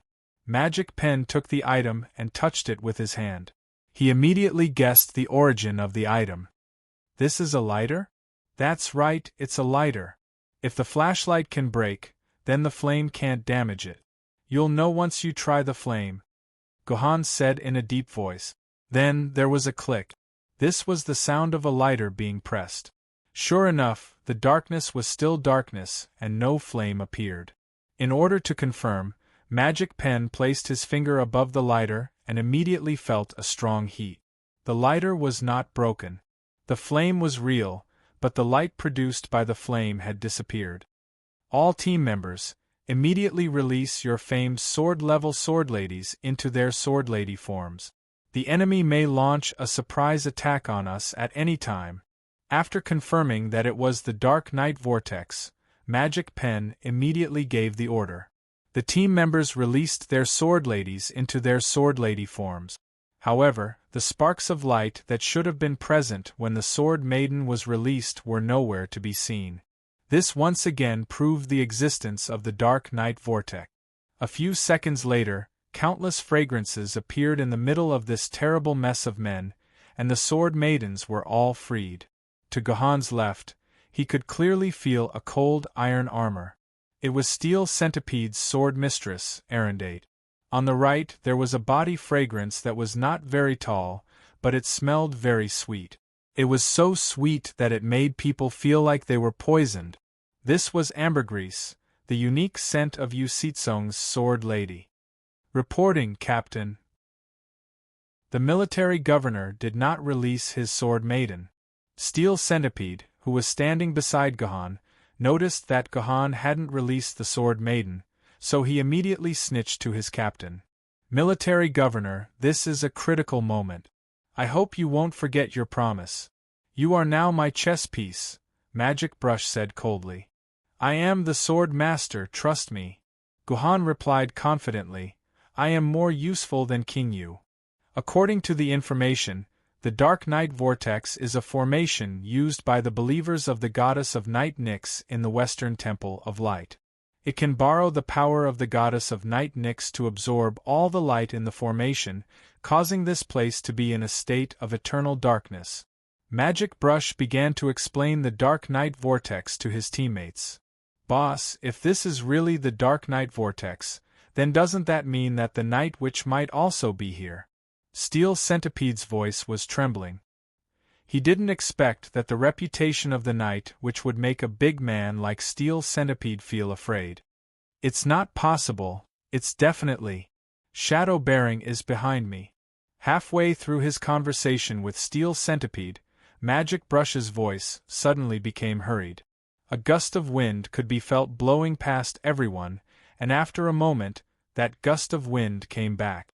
Dear friend, sorry to let the Night Witch escape. This was a somewhat hoarse female voice. It sounded like the feeling of gravel rubbing against one's skin.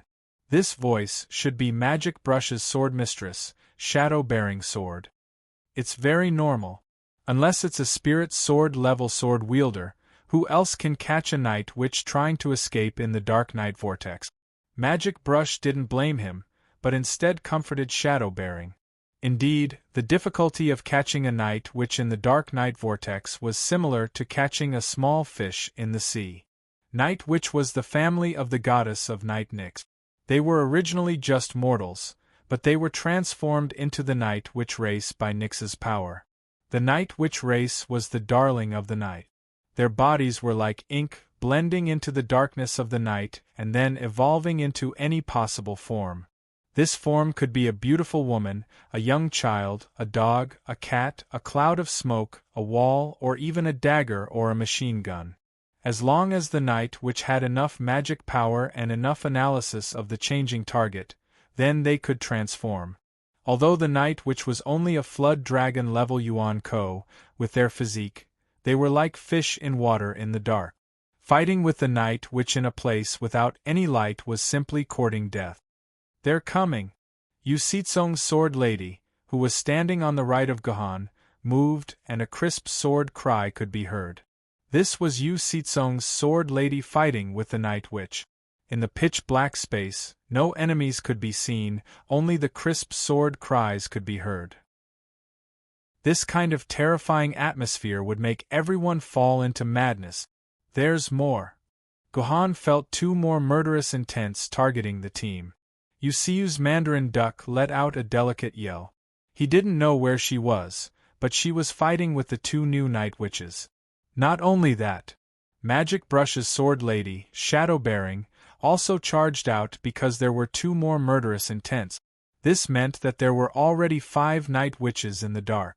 Mandarin Duck, Shadow Bearing, these 3 sword ladies were worthy of being the top sword ladies among the famous swords. In a situation where they had completely lost their sight, they were actually unable to separate from the 5 Night Witches. For example, the current battle between Mandarin Duck, Shadow Bearing was like asking a blind person to cut a fruit. This also proved that the 3 sword ladies' sword skills were very high. If you let King Yu fight like this, it would be a huge question whether he could even touch his opponent after 10 minutes. Here they come again. Another 3 sharp murderous intents. This meant that 3 more Night Witches had joined the battle. If they joined in on one of the 3 sword ladies, then that sword lady would definitely not be able to hold on. It seemed like only Guhan had to do it himself. Guhan sniffed the source of the murderous intent. Halfway, he swept his King Yu sword horizontally and used the space to block a dagger that suddenly appeared. Seeing that the attack was blocked, the dagger instantly dissipated into a cloud of smoke, but at the same time, behind Guhan, 2 more daggers formed and pierced towards Guhan's back. Guhan twisted his body and dodged the 2 fatal daggers. Immediately, the 2 daggers disappeared just like the previous one. You want to leave? Guhan snorted coldly and suddenly stabbed his armpit with his King-Yu sword. He felt as if he had stabbed a ball of jelly. Then he heard a mournful scream. Guhan knew that his attack had hit its mark. Kill! Kill! Kill! Guhan's hit seemed to have triggered some switch. More than 10 new murderous intents appeared at the same time. This meant that more than 10 night witches had appeared in the whirlpool of the night. These night witches ignored the sword ladies and Guhan, who were fighting with their clansmen, and directly targeted Wondrous Pen and the others, who were standing in a circle. At this moment, other than Alandet, who was still by Steel Centipede's side, only a group of unarmed sword-bearers were left. One could imagine the terrifying damage a group of night witches would cause if they charged into the sword-bearers. Not everyone was like Guhan, who could cut fruit blindfolded. Against these terrifying night witches, even Wondrous Pen could only run for his life without the sword lady's protection. He had no ability to resist. Not good, Steel Centipede. Order Alandet to raise his shield. Wondrous Pen gave Steel Centipede the order almost at the same time the night witches charged at him. Alandet, raise your shield. Steel Centipede ordered, and a giant shield appeared on Alandet's wrist. Alandet raised it above his head, and all sorts of banging sounds could be heard. This was the sound of the night witches' weapons attacking Alandet's giant shield. This was Alandet's advanced skill, Round Table Giant Shield. Advanced skill. Round Table Giant Shield consumes 1500 sword energy per second. Allows Alandet to raise the giant shield on his arm and absorb all damage within 10 square meters. Damage is reduced by 30%. Lasts for a maximum of 60 seconds. Cooldown of 3 minutes. Captain, Alandet can only last for 60 seconds. What should we do after 60 seconds? Steel Centipede asked anxiously. Why don't we use double sword combination? We can kill these night witches in one move. Double Sword Lady was a skill that could only be used by double sword ladies. It was equivalent to using 2 ultimate skills at the same time. Its power was astonishing. Double sword combination was an area of effect skill. As long as it was used, it could instantly kill all the night witches. However, this was Wondrous Pen's final trump card. Double sword combination's cooldown was calculated in hours. Double sword combination's cooldown was a full 5 hours. Wondrous Pen still had great use for this skill. No.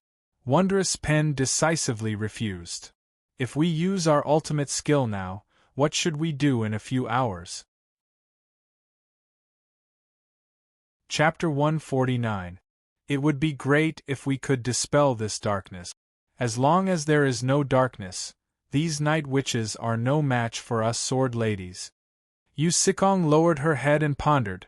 Boss, is there no way to dispel this night vortex? There is. Wondrous Pen nodded.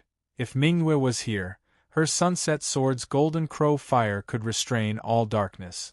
This darkness created by the magic formation would not be able to stop the golden crow fire. Wondrous Pen said nothing. Mingwe was not here. Where would the golden crow fire come from to break this darkness? Then what about destroying this magic formation? As long as we destroy this magic formation, we can use our flashlights, right? Yu Sikong asked again. Yes, as long as we can destroy the magic formation, the lost light will naturally return. Wondrous Pen frowned, but I have only heard of this formation and have no research on it. I don't know where the eye of the formation is. Right now it's pitch black. I can't even tell north from south. Even if I know where the eye of the formation is, it will be very difficult to find it. Then there is no other way? Yu Sikong could not help but feel discouraged. Her sister Yu Siu very intimately leaned on her brother's back. Brother, there will be a way, brother. Wondrous Pen, I know where the eye of the formation is. Suddenly, Wondrous Pen heard the voice of the military governor. Where is the eye of the formation? Wondrous Pen asked. It's on the missing Hong Yu. Guhan blocked a flying dagger. The night vortex must use human bodies to set up the formation and use the darkness in their hearts to absorb light. Therefore, the eye of the night vortex must be the human Hong Yu. Right now, Hong Yu is very likely trapped in a dream somewhere. As long as we save Hong Yu, we can dispel this night vortex. Hearing Gohan's words, Wondrous Pen was shocked. He was the first to say that this was the night vortex magic formation. He was also the one to find the eye of the night vortex magic formation. This military governor should have a very good understanding of the night vortex. However, this was the first time they encountered the night vortex in an instance dungeon. It was impossible for him to prepare this in advance. He must have firmly memorized this information in the real world. What a terrifying fellow. No wonder he could clear the SSS grade King of Yugo Jian instance dungeon. Understood. What do you need us to do? Magic Brush came back to his senses. This military governor had said so much to him, so he must be hoping to get some help from him. Hong Yu is in this room. I need to confirm her location. Do you have any way to confirm Hong Yu's location? Gohan slashed at the jelly-like night witch again, but the night witch quickly turned into smoke and didn't suffer too much damage. Wondrous Brush and the others were stunned. Look for Hong Yu's location? It was pitch black. How was he supposed to find it? We are not dogs. We don't have the nose of a dog, and can smell the scent of red jade. Steel Centipede muttered and complained in his heart. But this time, Steel Centipede's ridicule played a crucial role. Dog nose. You seem to have thought of something. When I passed the physics exam, I received a mechanical dog. This thing kept showing that it was a mission item and could not be used, so I didn't pay attention to it. Is it useful? Mission item? Gohan was overjoyed when he heard this. How could a dungeon quest give a useless mission item? This mechanical dog must be the key to solving the Dark Night Vortex dungeon. Siyu, take out the mechanical dog and see if it can be used now, Gohan said loudly. Siyu immediately took out the mechanical dog and was surprised to find that the red words indicating that it could not be used had disappeared and turned into green. It really can be used. As soon as Siyu's mechanical dog was taken out, two pale flames flashed in its eyes. The flames weren't swallowed by the Dark Night Vortex and still lit up. However, this pale flame could only let others see its existence, but it couldn't illuminate the surroundings. This is the undead ghost fire. Seeing the two flames, Magic Brush said thoughtfully, no wonder the Dark Night Vortex can't absorb it. How can the Dark Night Vortex absorb this kind of soul-burning flame? Under everyone's expectations, after the mechanical dog was used, it should immediately run and lead everyone to Hong Yu's location. However, almost 10 seconds had passed, and there was still no movement from the mechanical dog. Captain, Alandet's shield raising time is almost over. At this time, there were still more than 10 night witches surrounding everyone and attacking crazily. However, these attacks were all absorbed by Alandet's shield. Although these night witches' attacks were very high, the defense effect of Alandet's full body armor wasn't just for show. Even if there were 10 more night witches, without 10 minutes of continuous attacks, they wouldn't be able to break Alandet's shield. Passive skill, perfect full body armor. Any attack that can't pierce through Alandet's armor will have its damage halved on the shield. Any attack that can pierce through Alandet's armor will have its damage doubled on the shield. These night witches' attacks couldn't pierce through Alandet's armor. However, Alandet's shield raising time was limited. Once the shield raising skill disappeared, these attacks that didn't hurt Alandet would be able to kill Steel Centipede and the other sword wielders. Therefore, Magic Pen and the others didn't have enough American time to wait for this mechanical dog. However, after this mechanical dog was released, it stayed in place and didn't move at all. Could it be that Gohan had guessed wrong and this mechanical dog's purpose wasn't here? Quick, take out 1 or 2 of Hong Yu's items. Anything that has Hong Yu's scent will do. Quick. Magic Pen was the quickest to react. It was a dog, so it had to first smell the target before it could start searching for it. Hong Yu's items? Everyone was stunned for a moment. They just remembered that they didn't seem to have Hong Yu's items on them because Hong Yu never gave her things to others. Catch! Hearing Magic Pen's words, Gohan took out a silk handkerchief from his dimensional pocket and threw it accurately in front of the two pale flames. This silk handkerchief was what Hong Yu had given to Gohan to wipe his face before he entered the basement. He didn't expect it to come in handy at this time. Gohan threw it very accurately, right under the mechanical dog's nose. The mechanical dog sniffed hard and began to run in one direction. Go, follow those two flames. Let's go. Magic Pen's tone was a little hurried. Everyone followed closely behind the two pale flames. From their current position, they ran for about 10 meters before the two flames finally stopped. Search the surroundings. Hong Yu should be here. As soon as Magic Pen's voice fell, Yu Sikong shouted excitedly, found it. Hong Yu is here. Hong Yu is here. At this moment, Hong Yu was curled up like a baby and sitting on the ground in a deep coma. It seemed that she was indeed trapped here as the eye of the array. Hong Yu, wake up! Wake up! No matter how loudly everyone shouted or hit her, Hong Yu couldn't wake up from her sleep. At this moment, Alandate's shield-raising time came to an abrupt end. Pain, pain, pain. Ah! Big brother is in so much pain. Ah! Good sister, big brother is in pain too. A few sorrowful cries could be heard. This was the reaction of the night witches who had lost the ability to raise their shields to block the attacks. The attacks of the night witches landed on the bodies of Wondrous Pen and the others. However, this wasn't enough to kill Magic Pen and the others for the time being. With the shield that they shared with the Sword Ladies, it wasn't a big problem for them to hold on for a few more minutes. The most important thing now was to wake up Hong Yu as the eye of the array. Otherwise, when everyone's shield broke, the team would be wiped out. However, how could they wake up the sleeping Hong Yu? Everyone was at a loss. How is it? Is Hong Yu awake? Gohan retreated as he stood and arrived beside Hong Yu. At the same time, the other sword ladies also drew the battlefield to their swordsman's side. No. Magic Pen's tone was a bit dejected. Hong Yu must have been hit by the Western Temple's dark magic. If there's a purifying sword lady here, she should be able to cleanse the dark magic from Hong Yu's body. Damn it, isn't this the Martyr's Palace's territory? Why is there a Western Temple's magic array here? Yuan Ko, dark magic. Have the Martyr's Palace and the Western Temple formed an alliance? Yu Sikong complained in confusion. That's not strange. All the Yuan Kos in the world are together. All of them deserve to die. Gohan bit his lips. The memories of his parents' tragic deaths came flooding back, evoking deep hatred in Gohan.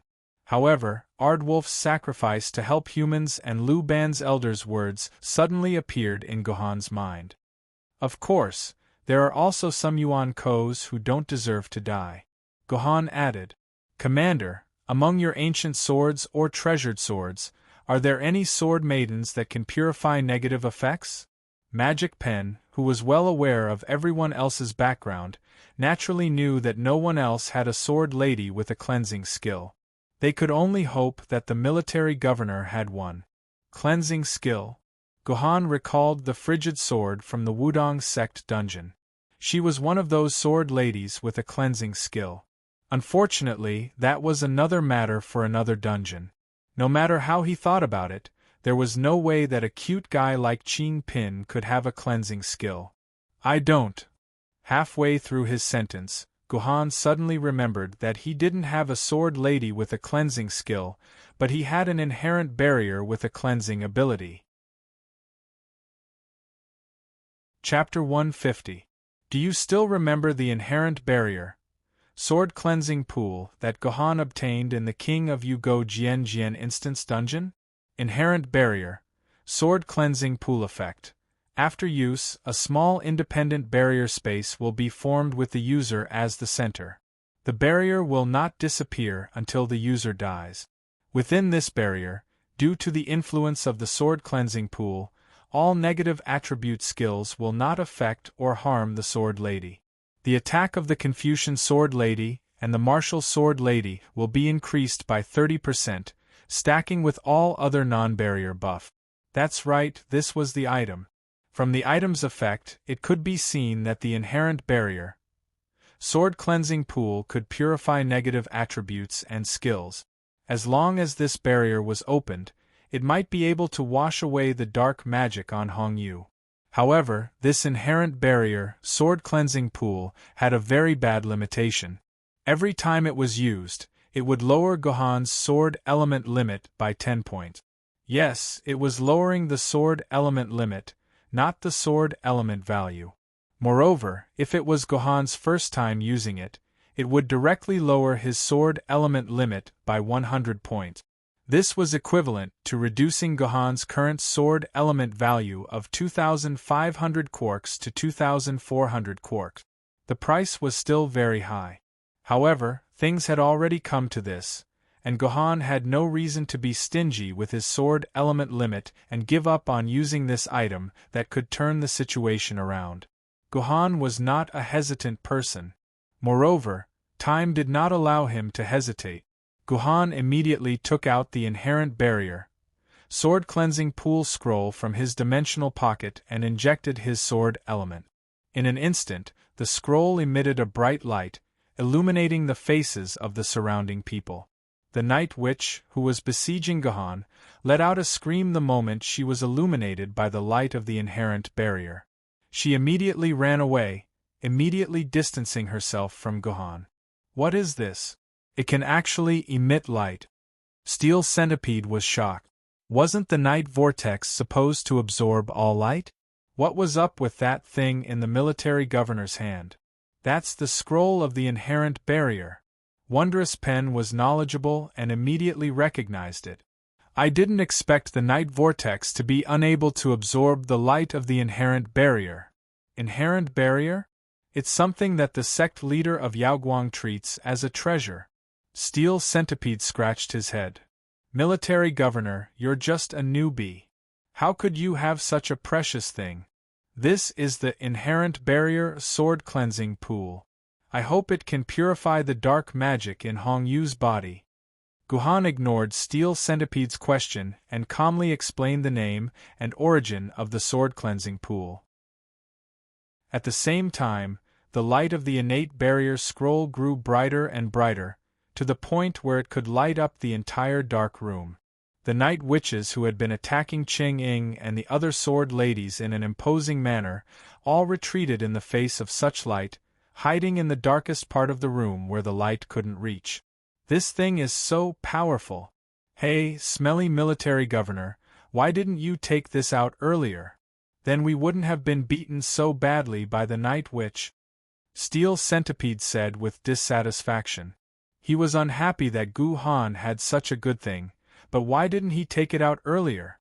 His Erendate had lost 30% of its energy when he raised his shield. Steel Centipede, shut up. No one knows that the light of the innate barrier can't be devoured by the dark night vortex. Gohan ignored Steel Centipede, but Magic Pen scolded Steel Centipede harshly. At this time, the light of the inherent barrier, a sword cleansing pool, bloomed to its brightest moment. With a whoosh, the light of the innate barrier swept across the entire room like a shock wave. The originally dark space instantly became bright, and the entire room was completely lit up as if it was daytime. With Gohan as the center, a pool of flowing water appeared in the air. There were no walls to block it, and the pool of flowing water floated in the air like jelly. However, if you touched it with your hands, you would find that the pool of flowing water was actually flowing. See you, quick, throw Hongyu into this pool of flowing water and see if you can dispel Hongyu's magic. Magic Pen immediately asked Yusiu to pick up Hongyu and hold her in her hands. She came to the bottom of the pool of flowing water, slowly lifted Hongyu up, and sent her into it. I can only last for 60 seconds, Gohan said with a frown. The activation of the innate barrier required an upper limit of sword essence, and the maintenance of the innate barrier required a continuous supply of sword essence.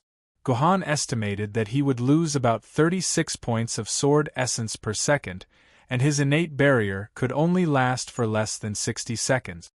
He had to let Hongyu purify the dark magic on her body before the innate barrier disappeared. Let's leave it to fate.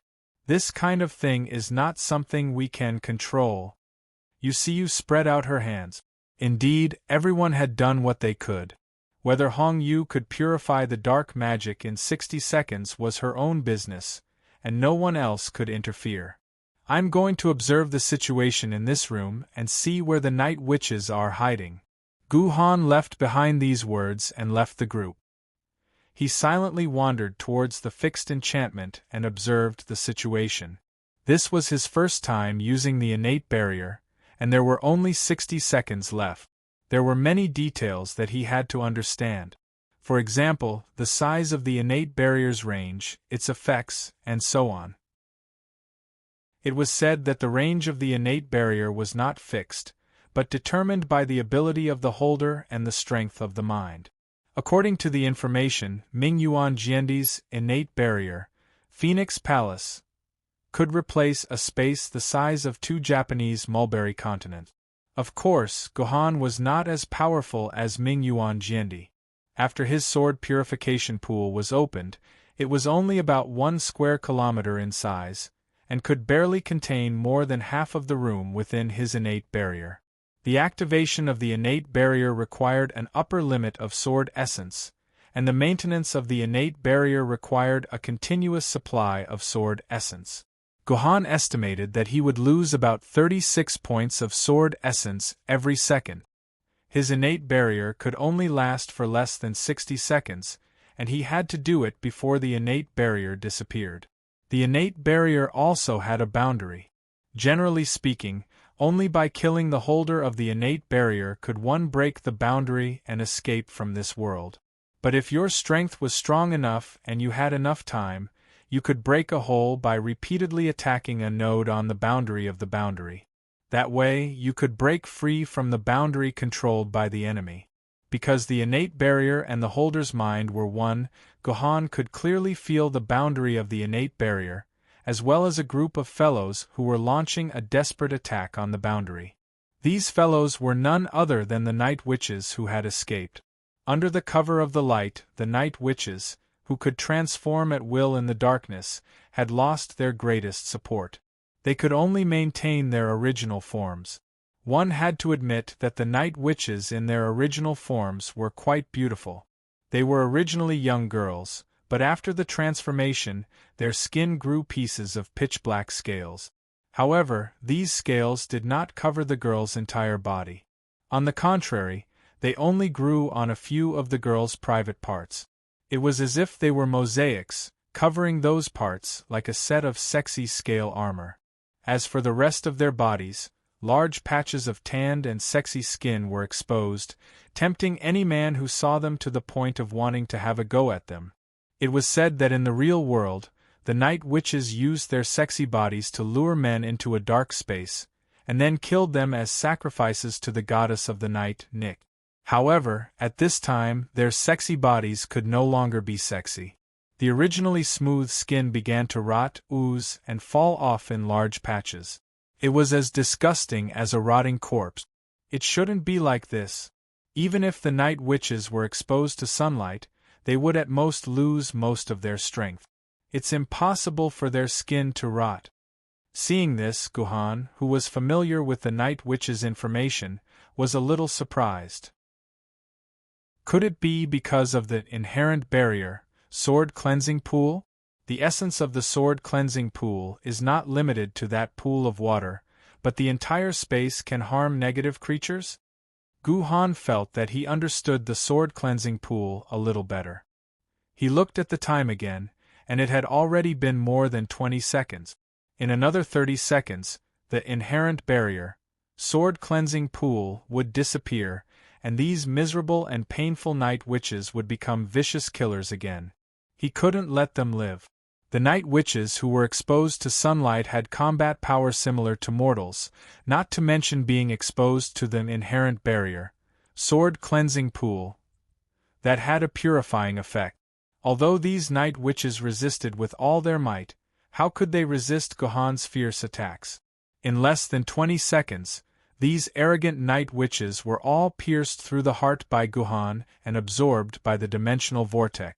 Before the inherent barrier, sword cleansing pool had disappeared. Hong Yu, who had been in a deep sleep, woke up and returned to normal. However, Gohan felt that after Hong Yu woke up, there was a slight change in the way she looked at him. He didn't know if this change was good or bad. But no matter what, this difficult stage was over, and the door to the altar was found. Gohan and the others would soon be able to see the legendary King Arthur, Artoria Pandoragon. Chapter 151. After taking out the key that had dropped from the Night Witch's body, Gohan and the others opened the door to the room. It was another dark and narrow passageway, but the end of the passageway wasn't far. They could see a clear light from there. After walking for less than a minute, they left the passageway and entered another room. This room was smaller than the Night Witch's room. Apart from the passageway that Gohan had taken, there were 3 other passageway entrances that led to this room. System prompt, Quest 5. Underground labyrinth completed. Your team has arrived at the dimensional altar. Quest progress, 40%. Main quest updated. System prompt, Quest 6, Save King Arthur. King Arthur Artoria Pendragon has been bound by magic. Please break the magic binding and save the controlled King Arthur. This was the room where King Arthur was being held. Gohan could see a young girl in a snow-white wedding gown in the center of the room. She was bound to a high platform. This young girl had long blonde hair and a single strand of hair on her head. She was wearing a snow-white wedding dress and a pair of translucent white stockings.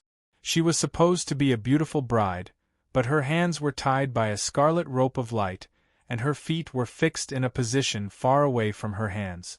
Because her feet were too far away from her bound hands, her body was twisted into a graceful V shape. Her beautiful, smooth, and perky buttocks were sent in front of Gohan as if she was welcoming a guest. The young girl's snow-white buttocks, coupled with the pure white stockings, made Gohan, who had always been a man of few desires, suddenly feel a surge of heat, a heat that made him want to have this woman, Ba. Gohan bit his tongue to save himself from the inexplicable delusion. Steel Centipede, who had entered the altar after Gohan, excitedly ran to the exit of another passageway. Captain, we should have come from this passageway last time, right? This exit was the tunnel that they often used in previous dungeons. They entered the basement from the northeast entrance and exited after completing the quest. In other words, Wondrous Brush and the others had entered the altar through that passageway. This was the first time they had entered through this passageway. Forget it, this wasn't something worth paying attention to.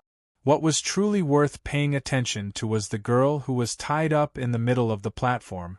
Everyone should be able to tell that she was one of the 10 kings of the Martyr's Palace that Gohan and the others needed to rescue, King Arthur Artoria Pendragon. Newbies who entered the dungeon for the first time might rush up to the high platform in an attempt to save Artoria. Magic Brush and the others had done this the first time, but the chaotic dimensional turbulence around the altar had shattered their shields. If they hadn't retreated in time, someone would have died on the platform. Grab your sword, ladies, and get ready to break the formation. Wondrous Brush gave the order. It was very difficult to pass this stage. Just getting close to King Arthur Artoria on the altar was a huge problem. The invisible chaotic dimensional turbulence floating around her would tear everything that came into contact with it into pieces. Getting close to Artoria was only the first step. The more difficult part was still to come. Once they got close to Artoria, a new and powerful enemy would appear. They wanted to defeat this new enemy. This enemy was very powerful. To deal with such an opponent, the team needed to cooperate flawlessly. Wondrous Brush wasn't sure. As a newbie, Gohan might be strong enough, but it would be a huge problem if everyone cooperated well. This stage had stuck Wondrous Brush and the others for 7 to 8 days. Later, Wondrous Brush found some magic masters in the real world and found a way to break the dimensional turbulence by studying the screenshots of the veined patterns on the altar. Military Governor, stand here and don't move. Hong Yu, take over the position of Guardian and listen to my commands. Wondrous Brush's method of breaking the formation required the 5 of them to act strictly according to his instructions without any mistakes.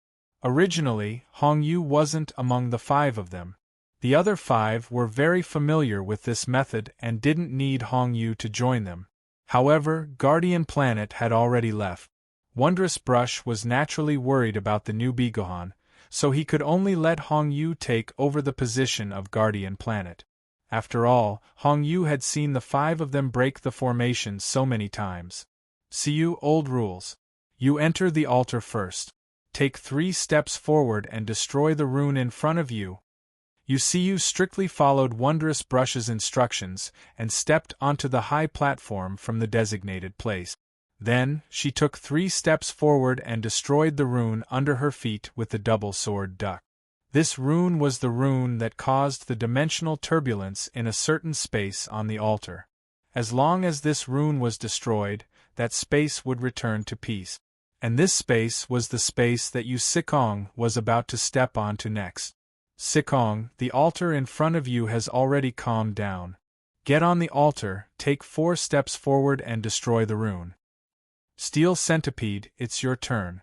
Take 5 steps forward and destroy the rune. The Yu siblings, Steel Centipede, Hong Yu, Wondrous Brush, and the others went up the altar one after another. They took turns. Each person took a few steps in a certain direction and destroyed the rune under their feet, clearing the dimensional turbulence in the path of another person. Then, the next person would repeat the steps of the previous person until all the runes were destroyed. Then, the space of the altar would completely return to normal. This was a very precise and meticulous process that didn't tolerate a single mistake. Once someone took an extra step into the range of the dimensional turbulence or destroyed the wrong rune, they would be destroyed. Originally, after more than 100 times of practice and more than 10 actual battles, the team formed by Wondrous Pen, Guardian Planet, and the others could complete this step perfectly. However, with the addition of Hong Yu, this perfectly became a tiny difference. It wasn't that Hong Yu wasn't capable enough. It was her first time participating in this competition, and she was already considered an amazing genius to be able to make such a small mistake. Unfortunately, it was her first time after all. If she hadn't practiced it before, she would have missed by just a little bit.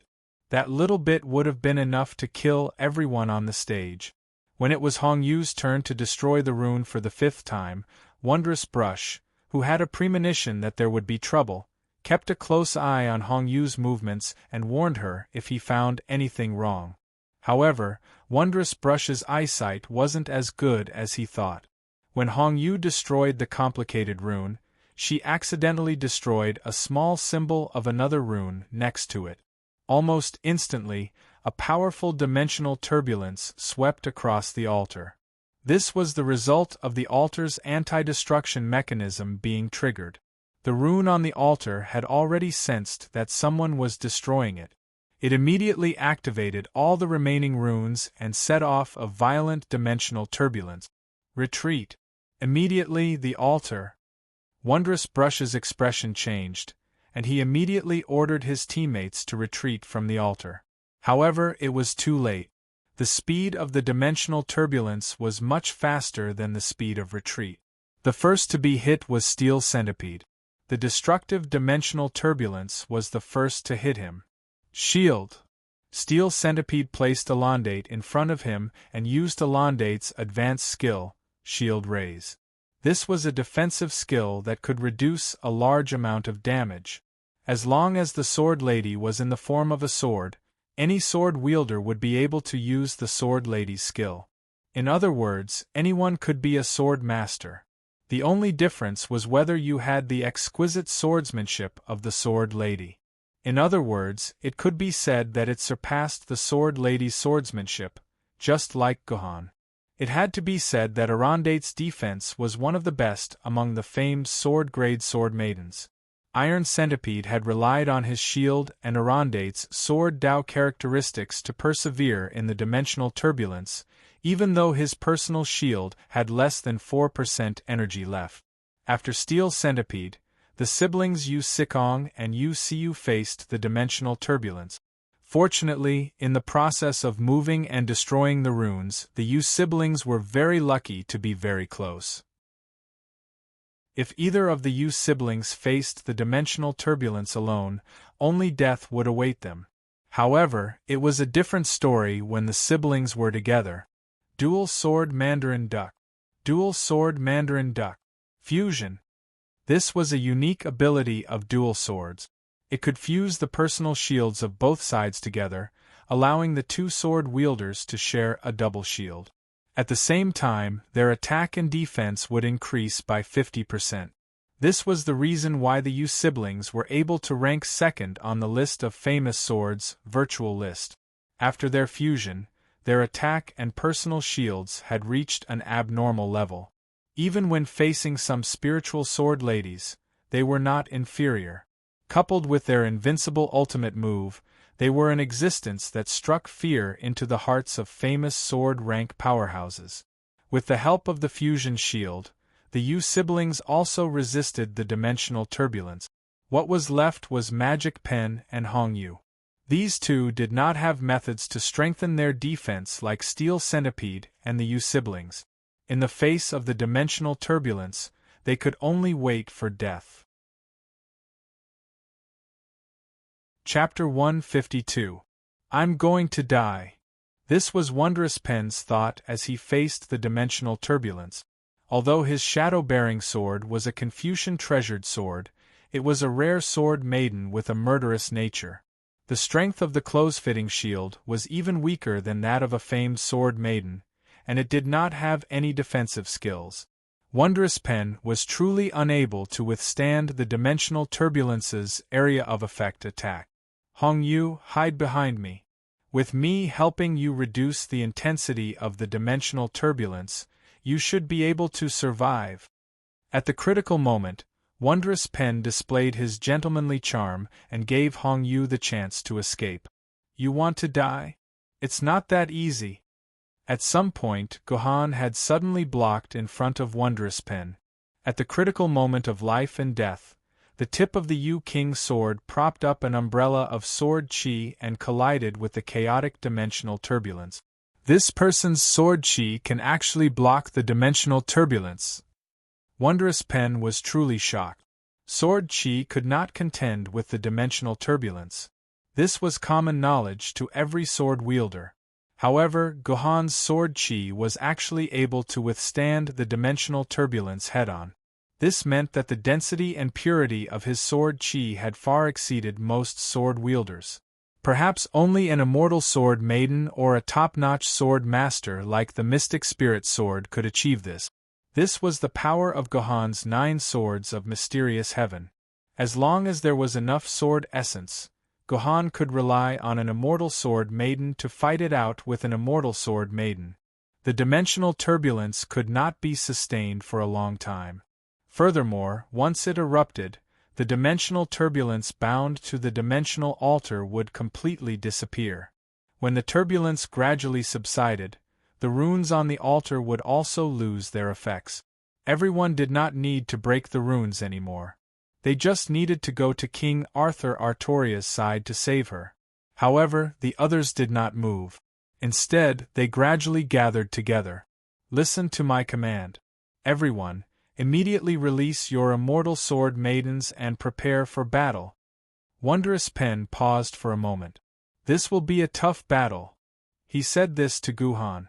After removing the threat of the spatial turbulence, the team had to face the meteor-grade Yuan Ko boss, Grand Magus Merlin, who was guarding King Arthur Artoria. Because of King Arthur's confession after defecting to the humans had a relatively complete understanding of a certain period of England's history. They also had a very comprehensive understanding of the great mage Merlin. According to King Arthur Artoria herself, Merlin was her mentor and best friend. After King Arthur pulled out the sword in the stone, he became King Arthur's advisor and assisted her in defeating the 10 kings and unifying England. After King Arthur's death, Merlin chose to continue serving King Arthur's successor. In fact, he had served 3 generations of kings of England. Later on, Merlin offended the demonic dragon witch Vivian and was imprisoned in the air cage. King Arthur did not know the rest of the story. Legend had it that Merlin was the child of the king of nightmares and a mortal woman. He was born with powerful magic and was proficient in transfiguration and dream invasion. The knowledge in his head was richer than 10 libraries. He was one of the 4 most powerful mages in the Western world. For some unknown reason, Merlin, who was supposed to be King Arthur's companion, had become the final boss guarding King Arthur Artoria. In the previous battle, Clever Pen and the others had used up almost all their strength to defeat Merlin, but that was all they could do. After Merlin was injured, he turned into smoke and disappeared without a trace. However, after Merlin disappeared, he left behind a scroll. Using this scroll, they could remove the magic chains that bound King Arthur. Thinking back to those battles, Magic Pen and the others still felt that it was very tragic. Not only did their famed swords-level sword maidens' durability fall below 5%, even the ancient sword maidens and treasure sword-level sword maidens were forced to come out to fight. In the end, they had to rely on Hong Yu's ultimate skill to barely injure Merlin. Steel Centipede, your errandate is responsible for blocking Merlin's attacks. Remember, you have to find the right time to cast Erandate's basic skill to interrupt Merlin's spells. Rain, Sikong, your dual swords are the main damage output. Fight Merlin head-on. When Merlin plans to cast an 8th level spell or above, you must take away his magic staff so that he can't attack. If he uses a forbidden spell, immediately enter the fusion state and break his shield before he casts the spell. Hong Yu, your Hong Yu will follow the old rules and secretly look for Merlin's fatal weakness. You must injure Merlin severely, or else we won't be a match for him. Military Governor, you'll take over the responsibility of guarding the planet. You'll be responsible for restraining Merlin's flanks and protecting Hong Yu while dealing damage to Merlin. Magic Pen quickly arranged all kinds of orders. He was indeed a very skilled veteran, but he seemed to have forgotten one thing. That, boss, I might not be able to handle Merlin. Steel Centipede raised his hand with a bitter expression. The spatial turbulence just now left Erandate with only 4% of his shield's energy. If he wants to restore it to its full value, he'll need at least 20 minutes. 20 minutes. Magic Pen's forehead began to moisten. In at most a minute, Merlin would respawn. 20 minutes later, even the daylilies would be cold. That, Captain, us siblings have also used our fusion. If we want to use it again, we'll have to wait for about 10 minutes. The Yu siblings informed Magic Pen of another grievous news. Merlin was a great wizard who could use forbidden spells. Once Merlin used his forbidden spells, it would be a destructive force. Apart from Erandatet, who was at his peak condition, no one else would be able to survive.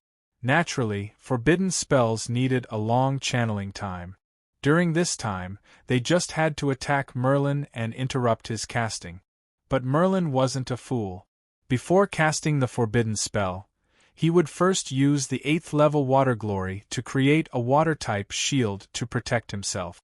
Shui Mu Tianhua's defense was very strong. In the previous battle, only when everyone attacked the same point and the Yu siblings entered their fusion state would they be able to break Shui Mu Tianhua's defense and interrupt Merlin's forbidden spell.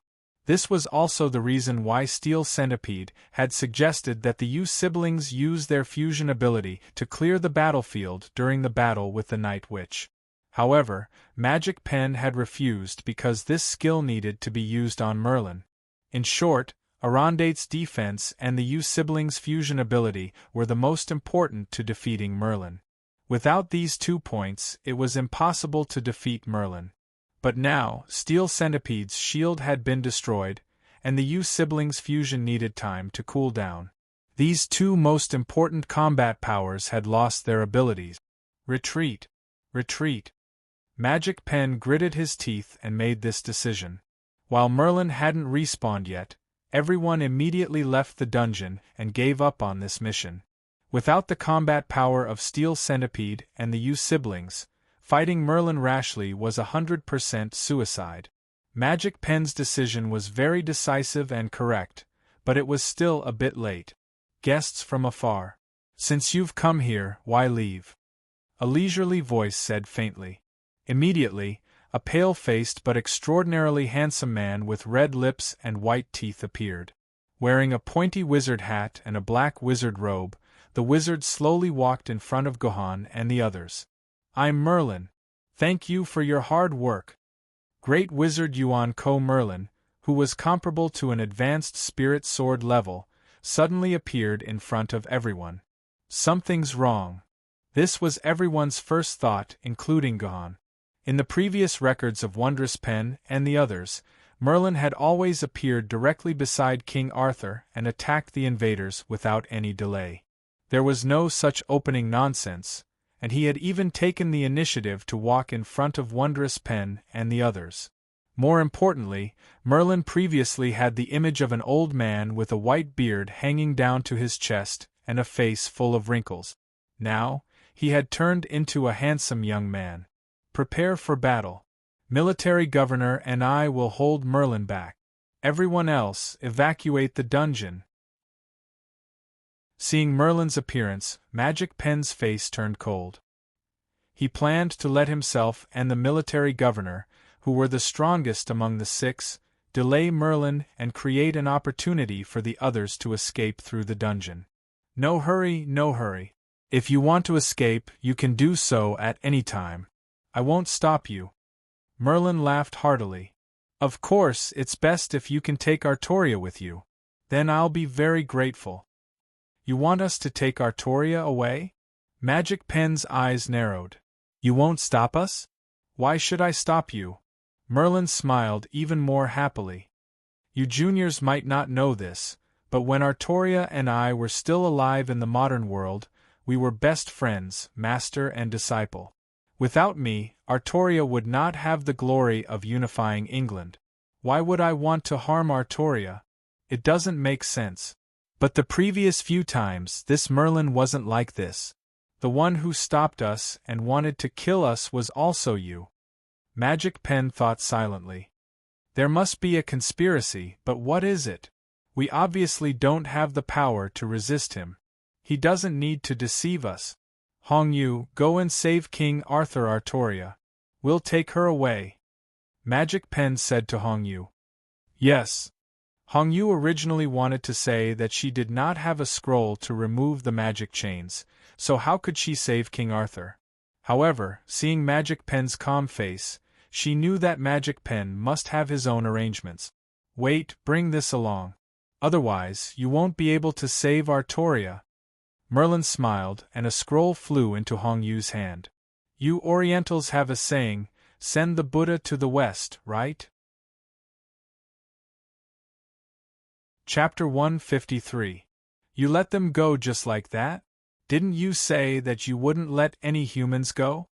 After Gohan and the others left the altar, a wooden tortoise slowly crawled out of the tunnel and said to Merlin, who was standing on the altar, I've changed my mind.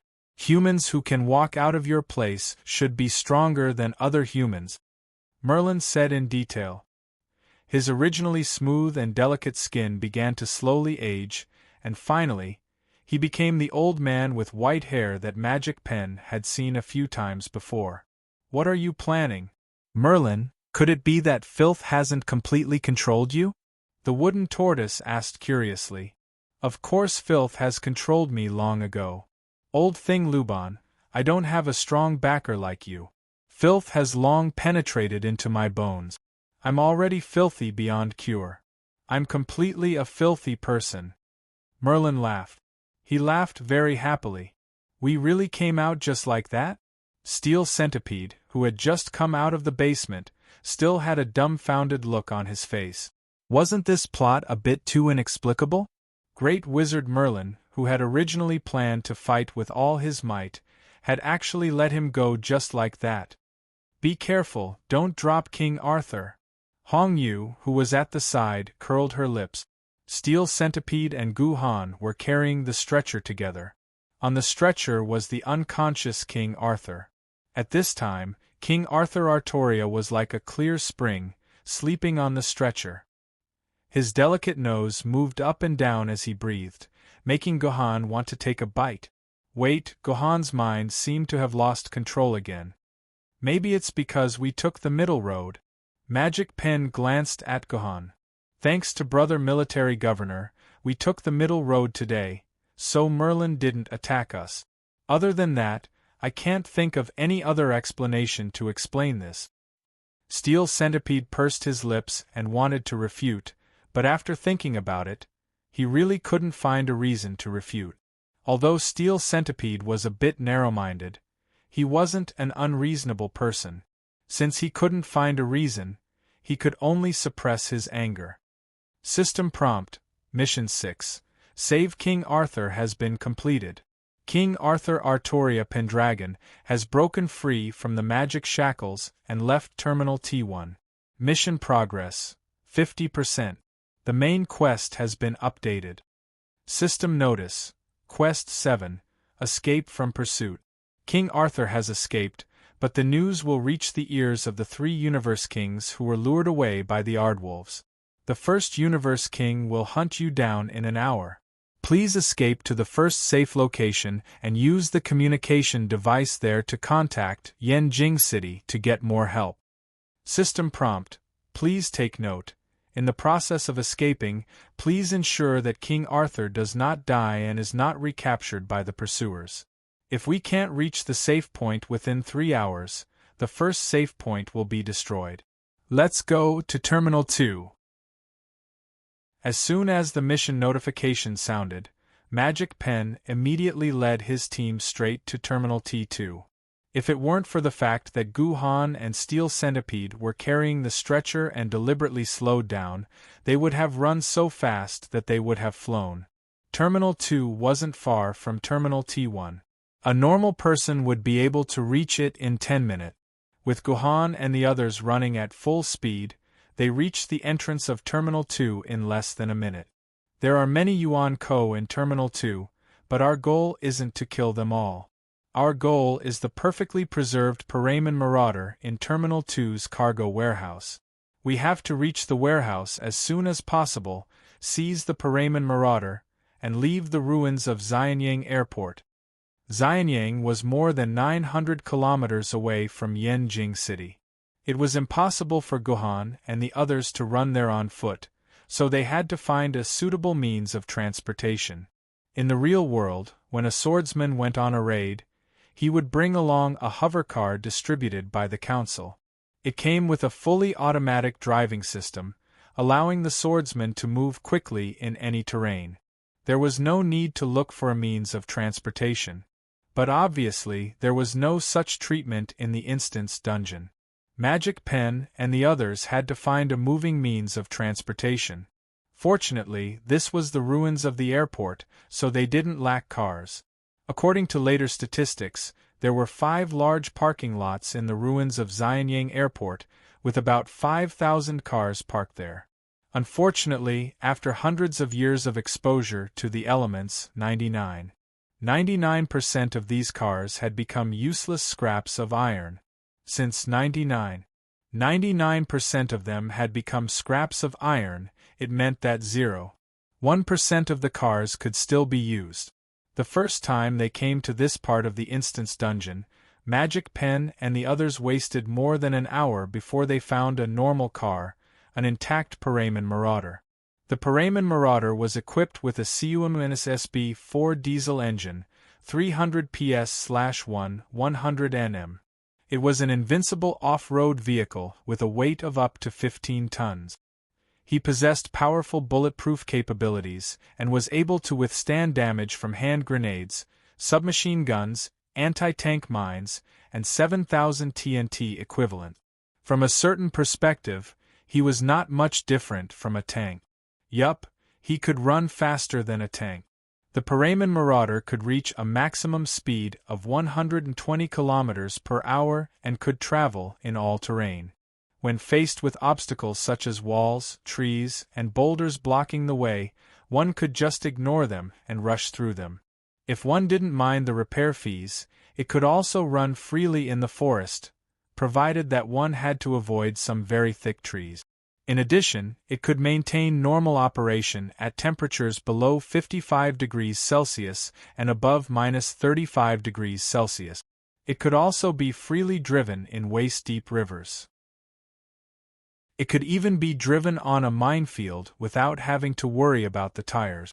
In short, this was an off-road vehicle that was very suitable for driving on the roads of the apocalypse. With it, one could overcome about 70% of difficult terrain and maintain a high speed of about 60 kilometers per hour. There was simply no other vehicle that was more suitable for Gohan's team at this time.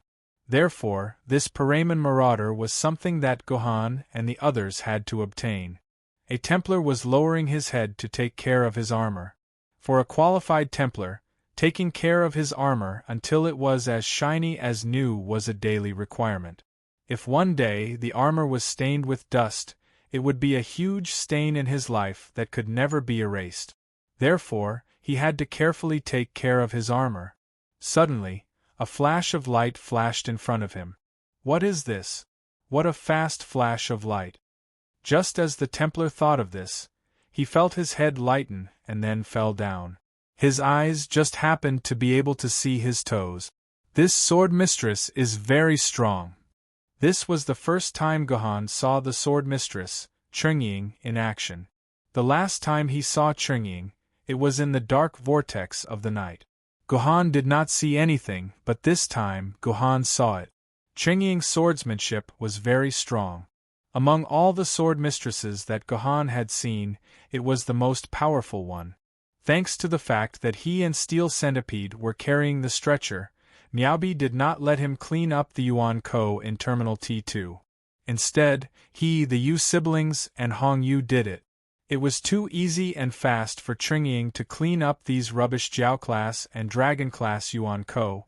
It was always one slash, never procrastinating, and never wasting any time. The blade of the sword just cut down the fatal parts of the Yuan Ko, and then slid through the gaps of the muscles, cutting off all the vitality of the Yuan Ko. The number of Yuanjun that Cheng-Ying had killed was more or less the same as the other three combined. From this, it could be seen how powerful Cheng-Ying was, and her master, Wondrous Brush, was worthy of being hailed as the strongest person in this team. Gohan asked himself that even if he used all his trump cards, he would not be a match for Cheng-Ying. Cheng-Ying was powerful, and his 9 swords of mysterious heaven could also suppress her. Not to mention the 9 heaven-defying moves of the 9 swords of mysterious heaven. What made Gohan admit that he was inferior was the 300,000 swordsmanship points on Miaobi. Gohan only had a little more than 2,500 swordsmanship points. No matter how exquisite his moves were, after his sword energy was exhausted, he would be tortured by Cheng-Ying. With the full protection of the Cheng-Ying sword, it didn't take much time to cross Terminal T2 to reach the warehouse. The Yu siblings slashed open the rotten door of the warehouse, and a warehouse full of goods appeared in front of Gohan's eyes. Military Governor, Steel Centipede, put King Arthur down. Sikong and Siyu, stand guard at the door. You go guard the roof. Steel Centipede, cooperate with me. Peel off the skin of that Paramount Marauder and fix it. Military Governor, there is a barrel of diesel in the warehouse. Go find it and pour it into the fuel tank. Miaobi assigned the tasks one by one. Although this Paramount Marauder was in good condition, after hundreds of years, there were still some damage. The first time he used this car, the engine stalled halfway and he had to abandon the car and walk on foot. One of the 10 kings caught up with him, and he had to give up the task and leave the instance dungeon. After that, Miaobi spent a day learning a set of car maintenance and repair skills from 1,000 years ago on the internet. Sure enough, He found many problems with this seemingly new car. After repairing it, there were no more cases of it breaking down halfway. Guhan, who was assigned the task of finding diesel, quickly found a barrel of diesel in a corner of the warehouse. He weighed it and found that the originally full barrel of diesel was now less than half a barrel. It was likely due to volatilization. After hundreds of years, no matter how well it was sealed, a lot of diesel would have volatilized. The remaining diesel was not even enough to fill up half of the Marauder's fuel tank. The diesel that could have provided this 15-ton steel behemoth with a speed of 500 kilometers could only be used for around 100 kilometers. In other words, if Guhan and the others wanted to drive this car to a safe point, they would have to find a gas station that could refuel with diesel along the way. In an instance dungeon hundreds of years after the apocalypse, this was a very difficult thing to do. The diesel at the gas station would also volatilize. Chapter 154. Damn it! This thing is so fun to drive. Steel Centipede, who was sitting in the driver's seat, shouted excitedly. He kept turning the steering wheel, and his body was constantly bumped up and down as if he was sitting on a trampoline. Awesome! Damn it! Every time I come to this dungeon, I count on this car. It was obvious that Steel Centipede was very satisfied with the Paramount Marauder that he was driving. This king of the land gave Steel Centipede an unparalleled driving experience. Of course, the siblings, who were bumping their heads on the roof of the car many times, might not think so.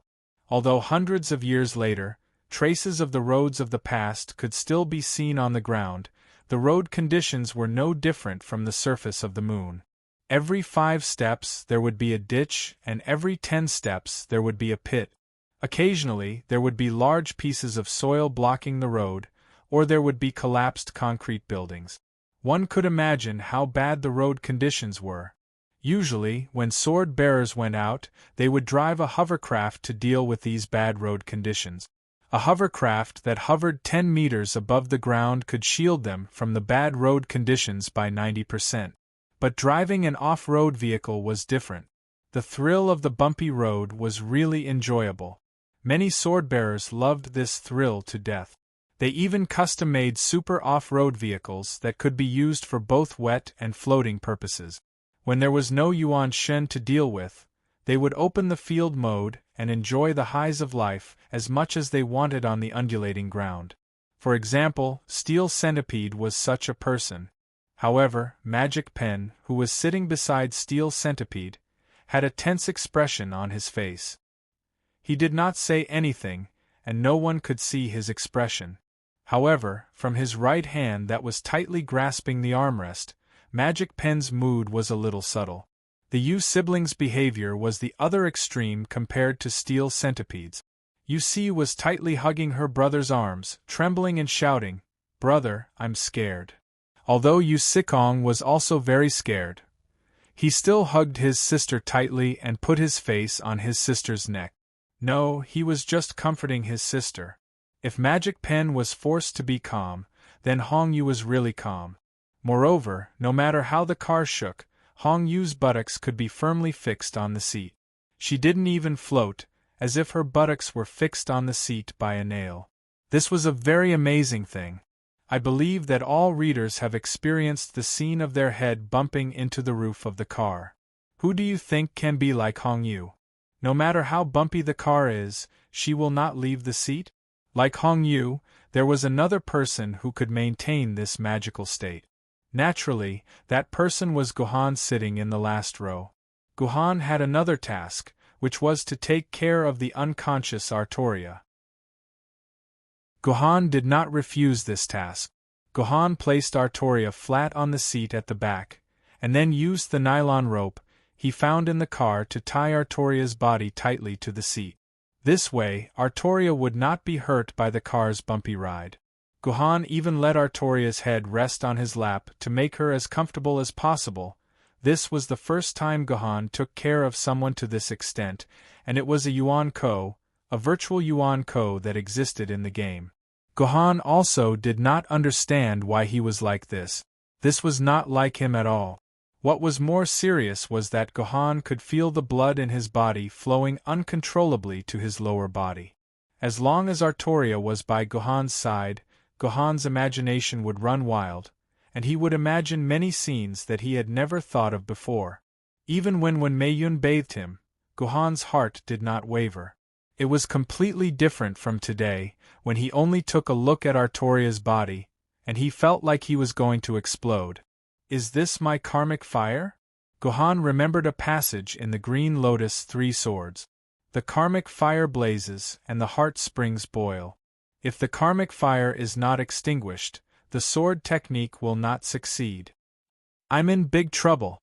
Gohan smiled bitterly, closed his eyes, and did not look at Artoria again. System notification. The first universe level, Yuan Ko, has received the news that King Arthur Artoria has been rescued. He is now rushing towards you. Please find a safe place as soon as possible to avoid the first universe level, Yuan Ko's pursuit. Gohan closed his eyes and rested for a while. Then, he suddenly received a notification from the system.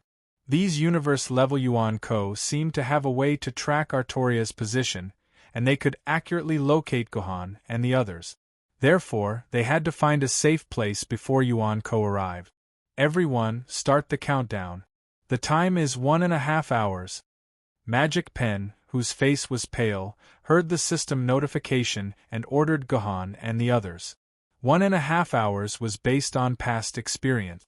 The first Yuan Ko needed to catch up to them. In fact, Magic Pen could increase the time a little, so the actual time needed to catch up was more than 1 hour and 40 minutes. Understood. Steel Puppet, how long can the current diesel last? Magic Pen asked Steel Puppet. We can still run for about 10 kilometers. Steel Puppet glanced at the fuel gauge. We are about 8 kilometers away from the first diesel supply point. We can catch up. Only 2 kilometers of fuel left? Wondrous Pen was a little puzzled. He clearly remembered that the last time he arrived at the first diesel supply point, there should still be 5 kilometers of fuel left. No wonder it felt more bumpy just now than the previous few times. This steel centipede must have chosen a difficult path in pursuit of excitement. Wondrous Pen guessed, but he didn't blame the steel centipede. After the bumpy journey, the raiders arrived at the first fuel supply point. It was a gas station that had been abandoned for God knows how long. The concrete structure was still intact, but the roof of the gas station, which was supported by steel bars, had completely collapsed. Everything, including the refueling equipment, was buried by the roof. However, a tall and cowardly sign was still standing in the same place. The Dim China Petrochemical Company told everyone who the original owner of this gas station was. Even if it was not buried, it would still be the same. After hundreds of years, even if the equipment was maintained with oiled paper in Germany, it would definitely be useless. Even if the refueling equipment could still be used, the diesel in the underground storage would have long evaporated. Even if it had not evaporated completely, after hundreds of years, who knew how many impurities had been mixed into it? It would be strange if it could still be used. Steel Puppet, drive the car to the oil truck. Remember to find an oil drum and bring the rest of the diesel. Fortunately, there was still half a can of diesel stored in the tightly sealed oil truck. It was enough to fill the raiders' fuel tank. It could even be said that they were a little rich. While Steel Puppet was refueling, Gohan also very considerately carried Artoria from the back seat so that she could also recover under his gaze. As soon as she was exposed to the sun, he found that Artoria's nose began to turn red, sweat began to appear on her forehead, and the skin of her mouth became very dry. She began to unconsciously moan and shout, "Water, water, water. Hong Yu, did any of you bring water? Artoria is thirsty." Gohan wanted to ask for some water from Hong Yu and the others. Water? There's no water. Hong Yu looked at the sweating Artoria with a strange expression. Magic Pen specifically told us not to bring water. Hearing Hong Yu's words, Gohan was silent. He had read the complete dungeon information and naturally knew why Magic Pen specifically told them not to bring any water. It's good for us if she doesn't drink water. Hong Yu paused. After all, she is just an NPC. You don't have to be so concerned about her. Yeah, she's just an NPC. Guhan laughed self-deprecatingly. What was wrong with him today? Why was he acting like this in front of an NPC? Wasn't he the one who would laugh to death at any NPC as long as they were of help to him in completing the quest? Why was he concerned about an NPC's thirst? Moreover, she was thirsty and would be of help to the quest. Let's go, get in the car. On the other side, Steelboy had already filled the Marauders with diesel and put 2 bottles of spare diesel in the trunk. Just as Magic Pen was about to call Guhan and the others to get in the car and leave, the ground suddenly began to shake. Hong Yu, what happened? Magic Pen asked Hong Yu, who was in charge of investigating. Let me see. Hong Yu jumped onto the roof of the gas station and looked into the distance. Her expression changed. Reporting, there's a Godzilla approaching us. Godzilla? Why is he here? Wondrous Pen suspected that his ears were playing tricks on him. In the past dozen or so instance dungeons, he had never encountered Godzilla. How could he appear this time when he was refueling his car? Captain, don't think about it. It must be because we didn't defeat Merlin, so Bat changed our opponent. Damn, Steelboy would rather fight with that old guy Merlin. Steelboy was on the verge of tears as he said this, because Godzilla was a more troublesome Yuan Ko than Merlin. Yuan Ko name: Godzilla, 1st generation, level, Meteor World of Origin, Eastern Magic Beasts Instance Dungeon Appearance, Rare Instance Dungeon Health, 5 stars Attack, 4 stars Agility, 2 stars Monster Power, 5 stars Abilities. Godzilla's entire body is a weapon. The most powerful are his claws and the heat ray he shoots from his mouth. Ultimate move: Stomp, Collapse of Heaven and Earth, Heat Ray.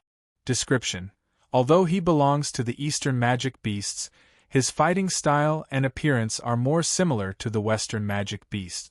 Godzilla has appeared many times in history, and each time he was killed, but each time he resurrected. Thus, some people say that Godzilla is actually a race, but no one knows the truth. Godzilla has the health of a Meteor Yuan Ko, the attack of a Meteor Yuan Ko, and the monster power of a Meteor Yuan Ko, but his agility is terrible. He doesn't seem to be good at dealing with agile opponents, so try to eliminate him like ants biting an elephant to death. Chapter 155. Everyone, get in the car and leave this place immediately. Quick. At Magic Pen's command, everyone entered the car in a single file.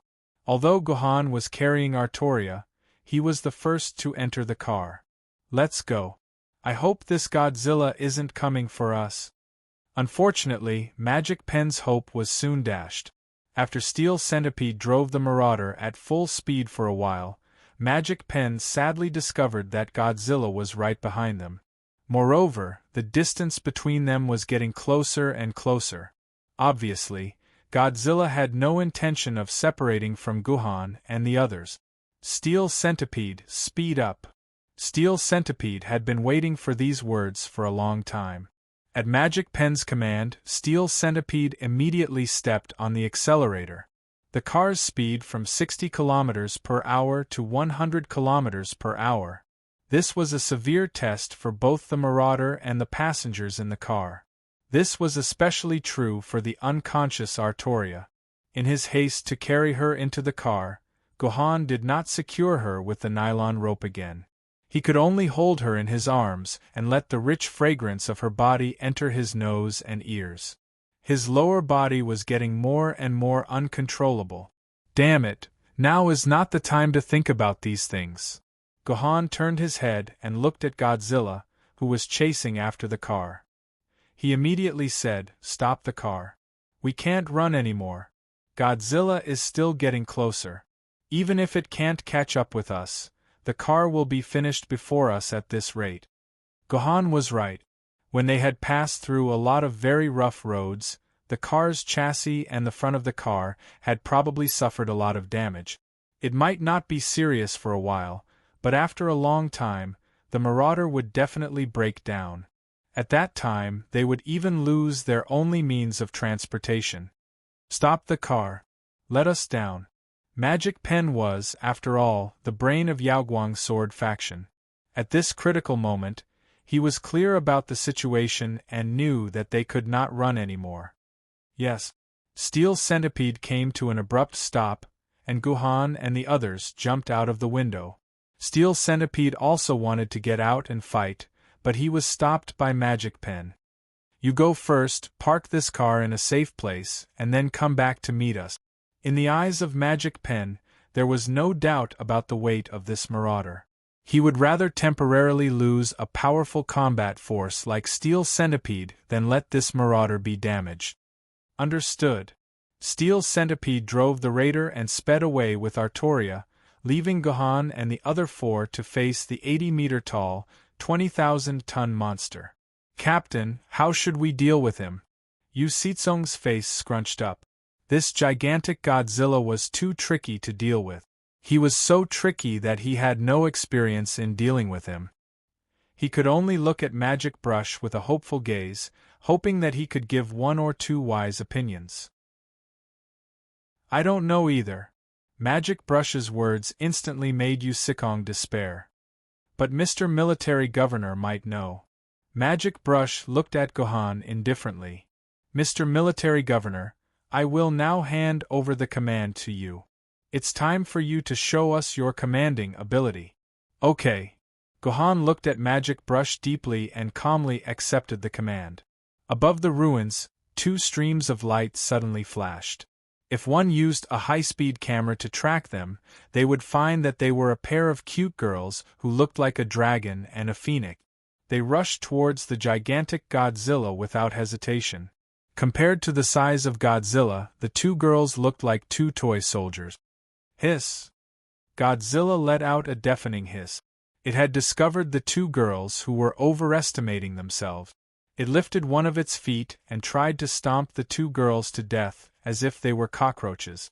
Anyone who had stepped on cockroaches before knew that it wasn't easy to stomp a cockroach to death, especially a pair of intelligent and fast cockroaches.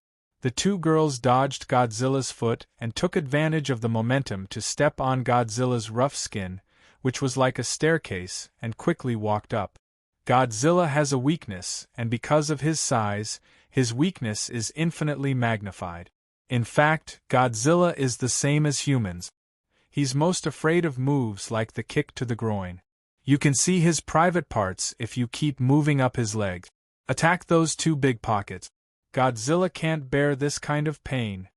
This was what Guhan had said to the Yu siblings before the operation, and the Yu siblings' sword Maiden's twin sword Mandarin Duck also acted strictly according to these words.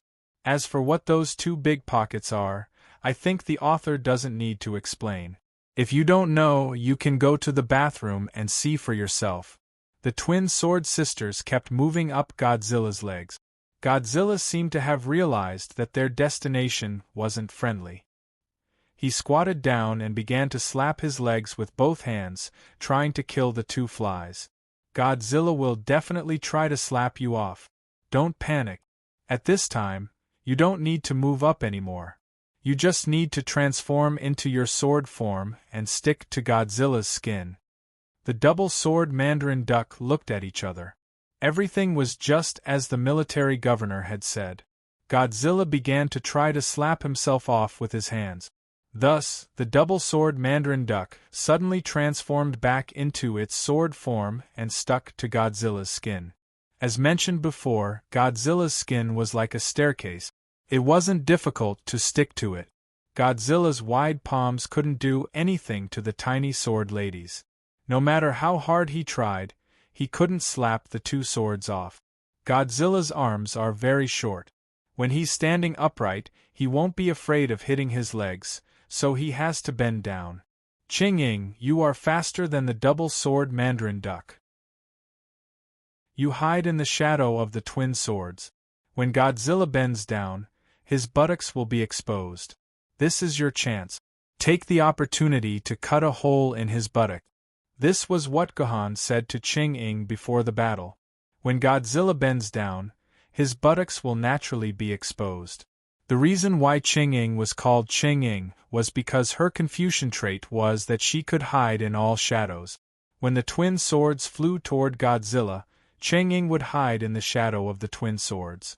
This way, Godzilla wouldn't even notice Ching-Ying's approach. When Godzilla lifted his foot to stomp the twin swords to death, the shadows of the twin swords and Godzilla's shadow merged perfectly. The shadow naturally shifted into Godzilla's shadow and quickly arrived behind Godzilla, where Godzilla's line of sight couldn't reach. The twin swords moved up Godzilla's legs. Ching-Ing also moved up Godzilla's legs. However, Godzilla's attention was all on the twin swords. He didn't notice that Ching-Ing had sneakily climbed up to his buttock. Edgeless pain. Ching-Ing smirked, and a faint blue light flashed on the blade. The Ching-Ying sword in Ching-Ying's hand immediately turned into a sword shadow. 3 seconds later, the sword shadow disappeared. Godzilla's buttocks, which was 10 square meters in size and 1 meter deep, was easily cut off by Ching-Ing. Godzilla did not feel any pain at all.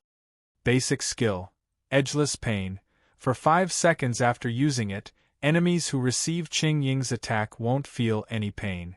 However, the pain won't disappear. After 10 seconds, all the accumulated pain will erupt at the same time, instantly producing 10 times the normal pain. 1, 2, 3, 4, 5, 6, 7, 8, 9, 10. Godzilla, who didn't notice Ching-Ing, was still trying to slap off the twin swords that were attached to his body. Suddenly, Godzilla's hand stopped. An indescribable pain suddenly rushed to Godzilla's brain. His originally red eyes instantly became like flames, and he let out a shrill scream. The pain was so intense that Godzilla couldn't control his skill. A scorching hot current sprayed out from his mouth. Everything that the current touched was melted into black slag. Its power was comparable to Jonaida's dragon flame. At the same time, because the pain came from Godzilla's buttocks, Godzilla almost completely lost his sense of balance. He staggered, his whole body leaned backward and fell to the ground. Godzilla's body is very heavy.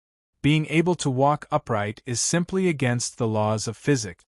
Therefore, if he wants to maintain his upright state, he must firmly maintain his center of gravity. Godzilla's center of gravity is on his buttocks. If his buttocks receive a fatal injury, he won't be able to maintain his upright state and will fall backward. Hong Yu, it's time for you to act. Your target is Godzilla's eyes. Listen to my command and use your ultimate skill. Don't hesitate. Hong Yu was a murderous sword mistress. She was born with the ability to conceal herself. Before the twin swords attracted Godzilla's attention, she had already followed Gohan's instructions and waited somewhere behind Godzilla. 30 seconds before Godzilla fell to the ground. Hong Yu, use your ultimate skill, first Madame Gongsun sword dance. At that time, Hong Yu was very confused because Hong Yu was quite a distance away from Godzilla. If she used her ultimate skill, it would be impossible for her to hit Godzilla. However, Hong Yu still obediently used her ultimate skill. In the air, illusions of Hong Yu began to appear. 30 seconds later, Hong Yu's illusions increased to 50. Godzilla fell to the ground. Hong Yu was pleasantly surprised to find that her position was exactly where Godzilla's head had fallen to the ground. Without saying a word, the 50 illusions uniformly rushed toward Godzilla's crimson eyes. Godzilla, who had already fallen to the ground without any warning, did not expect that someone would be waiting for him. His eyes were wide open as he allowed the 50 illusions to rush into his eyes. As the saying goes, when the silver bottle is broken, the water splashes. When the iron cavalry charges, the sound of swords and spears. This Godzilla was undoubtedly blind. Chapter 156. This Meteor Yuan Ko Godzilla didn't even have the time to attack its opponent. It didn't even have the chance to spit out a heat beam. Under Gohan's series of calculations, it was blinded. It was truly a tragedy. Without its eyes, the Godzilla had no way to resist the attacks of the four sword maidens. It could only let the four sword maidens kill it. The only difference was how long it took. Let's retreat. Just as all the sword maidens were preparing to work together to kill this Godzilla, Gohan's new order came. He actually told Ching-Ying and the other sword maidens to retreat. It would only take a little time to kill this Godzilla. Why did they retreat? Ching-Ying and the other sword maidens didn't understand. Just as they were about to ask, Gohan took the initiative to explain through their sword maidens. Killing this Godzilla is meaningless. On the contrary, it will waste a lot of time. We are currently avoiding the universe level Yuan Ko, so the most important thing is to save time. This Godzilla's eyes are already blind. It's no threat to us. Let's retreat. Hearing Gohan's explanation, Ching-Ying and the others blushed. They had been too successful in this battle. They had been so focused on getting rid of their enemies that they had forgotten the crux of the mission. It was this swordsman called the Admiral who had maintained the most basic level of calmness. After the battle ended, the sword maidens returned. Magic Pen dialed Steel Python's communicator and asked, "Steel Python, how's your situation?" "Captain, I found a river. I'll drive there immediately and hide the car. Then, I'll meet up with you guys and fight together," Steel Python said loudly through the communicator. From his hurried tone, it seemed like he was really anxious to come over and help. Unfortunately, he was destined to be of no help. "You haven't driven into the river yet, right? Hurry up and come back to pick us up." Magic Pen was really afraid that Steel Python would park the car in the river. Otherwise, it would take a lot of time to drive out of the river. "No, Captain, we don't want this raider anymore." "I understand. Captain, I'll be right back. You must hold on and wait for Steel Centipede to come and save you." "Save your head. Hurry up and come back. That Godzilla has already been killed." Hong Yu forcefully interrupted the conversation between the Magic Pen and the Steel Centipede and attacked the Steel Centipede's face. What did Steel Centipede know? Hong Yu is right. Steel Centipede, hurry up and drive the car back. Speaking up to this point, Clever Pen couldn't help but feel a bit regretful.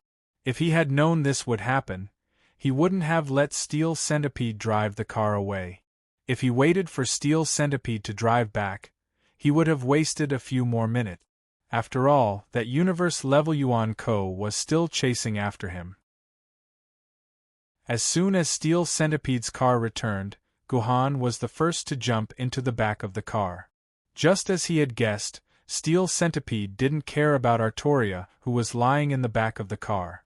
The back and forth jolted her to the position between the two seats, and she lay face down there.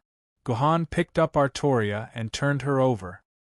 He was surprised to find that the white wedding dress on Artoria's chest had turned black, and this black color gradually began to spread to the rest of the white parts. "She will wake up soon. You need to be ready for battle." Hong Yu's voice suddenly sounded. This time, Hong Yu didn't sit in the second row with the Yu siblings. Instead, she sat in the last row, side by side with Gohan. Gohan didn't speak. He looked at the black wedding dress in a daze. "Do you like her? Like our King Arthur, Miss Artoria?" Very abruptly, Hong Yu asked such an awkward question for no reason. "I don't know." Gohan raised his head and looked straight into Hong Yu's eyes. "It's impossible that you don't know, Mr. Military Governor. Someone as calm and intelligent as you can't figure out your own thoughts? Or are you not willing to admit it?" Hong Yu pressed on. "I am indeed confused about my state, but I can confirm that I don't have the traditional love between a man and a woman for Artoria." Gohan's eyes were very clear. "It's just that my body secretes some hormones that cause me to have some physiological reaction to Artoria. This reaction shouldn't have happened." "Physiological reaction?" Hong Yu's expression became somewhat ambiguous. "Don't you want to be in perfect harmony with Artoria? To do something that makes love? You don't have to use such ambiguous word games, Hongyu. To put it simply and seriously, I just want to make love. This is a male's instinct. I have the urge to mate with her. This time, Hongyu was dumbfounded. This military governor looked like a mysterious, arrogant, and very cold man. How could his image collapse in an instant and say such vulgar words? And when he said this, he still had an innocent expression as if he was a very decent person. But she's just a pile of data. Don't tell me you want to do something to a bunch of electronic signals.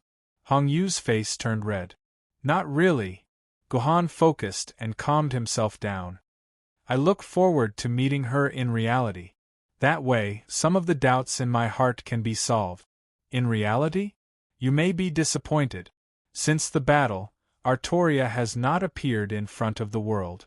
Didn't the Sword Council already state on her information that she is suspected to be dead? The Sword Council's words can be trusted. Even a pig can be a sword bearer. Gohan said disdainfully. Artoria should be somewhere in reality. I will meet her sooner or later. Come on, Mr. Military Governor.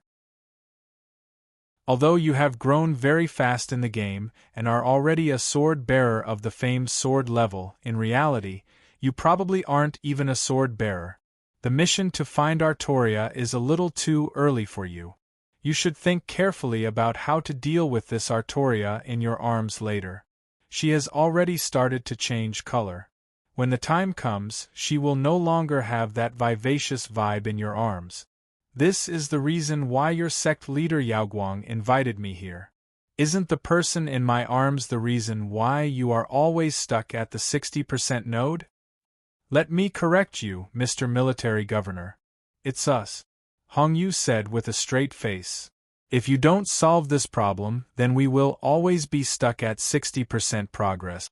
Yes, as Gohan said, Artoria was the reason why the dungeon was stuck at 60% progress. Just like the smear of black on the pure white wedding dress that Gohan saw, once the smear of black engulfed the entire wedding dress and turned the pure white wedding dress into a pure black wedding dress, Artoria would wake up from her coma. But at that time, Artoria would be a completely defiled Artoria. She was cold, heartless, and merciless. She attacked Magic Pen and the others who rescued her without mercy. Moreover, she was so powerful. The first time they faced Artoria, they were caught off guard. They only lasted for 3 minutes before they were all killed by Artoria. Only Hongyu and one person escaped from the dungeon through the exit, but they failed the dungeon and all of them had a 3-day holiday. In the next dozen or so dungeon runs, Magic Pen and the others continued to make various preparations and came up with various battle plans to understand the various combat methods of the corrupted Artoria. Even though these methods had successfully delayed the battle to around 7 minutes, however, in the face of Dark Artoria with universe level or even universe level strength, all their plans were futile. They could only hold on for a little longer and leave the dungeon through the exit. The core reason why Yaoguang hired Military Governor as a strategy expert was that he hoped that Gohan could find a way to defeat Artoria or rescue her from her defiled state. Yes, it's us. Gohan nodded, agreeing with what Hongyu said. Hongyu wanted to say something, but she suddenly saw one of Gohan's hands suddenly grab the collar of Artoria's wedding dress and forcefully pull it down. Artoria's white wedding dress was completely torn by Gohan. Artoria's naked upper body, including a pair of snowflake buns, was exposed in front of Gohan and Hongyu. What are you doing? Are you crazy? You pervert! Hongyu jumped up in shock and shouted loudly. Everyone sitting in front couldn't help but look back. Then they saw Gohan holding Artoria's naked body with one hand and caressing Artoria's chest with the other. Pervert! Pervert! I'm so jealous. All the little friends expressed that they were stunned. Close your eyes, you perverts! Hongyu's hand shook, and a layer of illusion blocked the 4 people sitting in front from peeping at Artoria's body. What a pity, I only got a glimpse. White, Gunrun said. You're tuning in to the Phoenix Nights YouTube channel. Don't forget to subscribe and join us on this journey to catch the most captivating stories.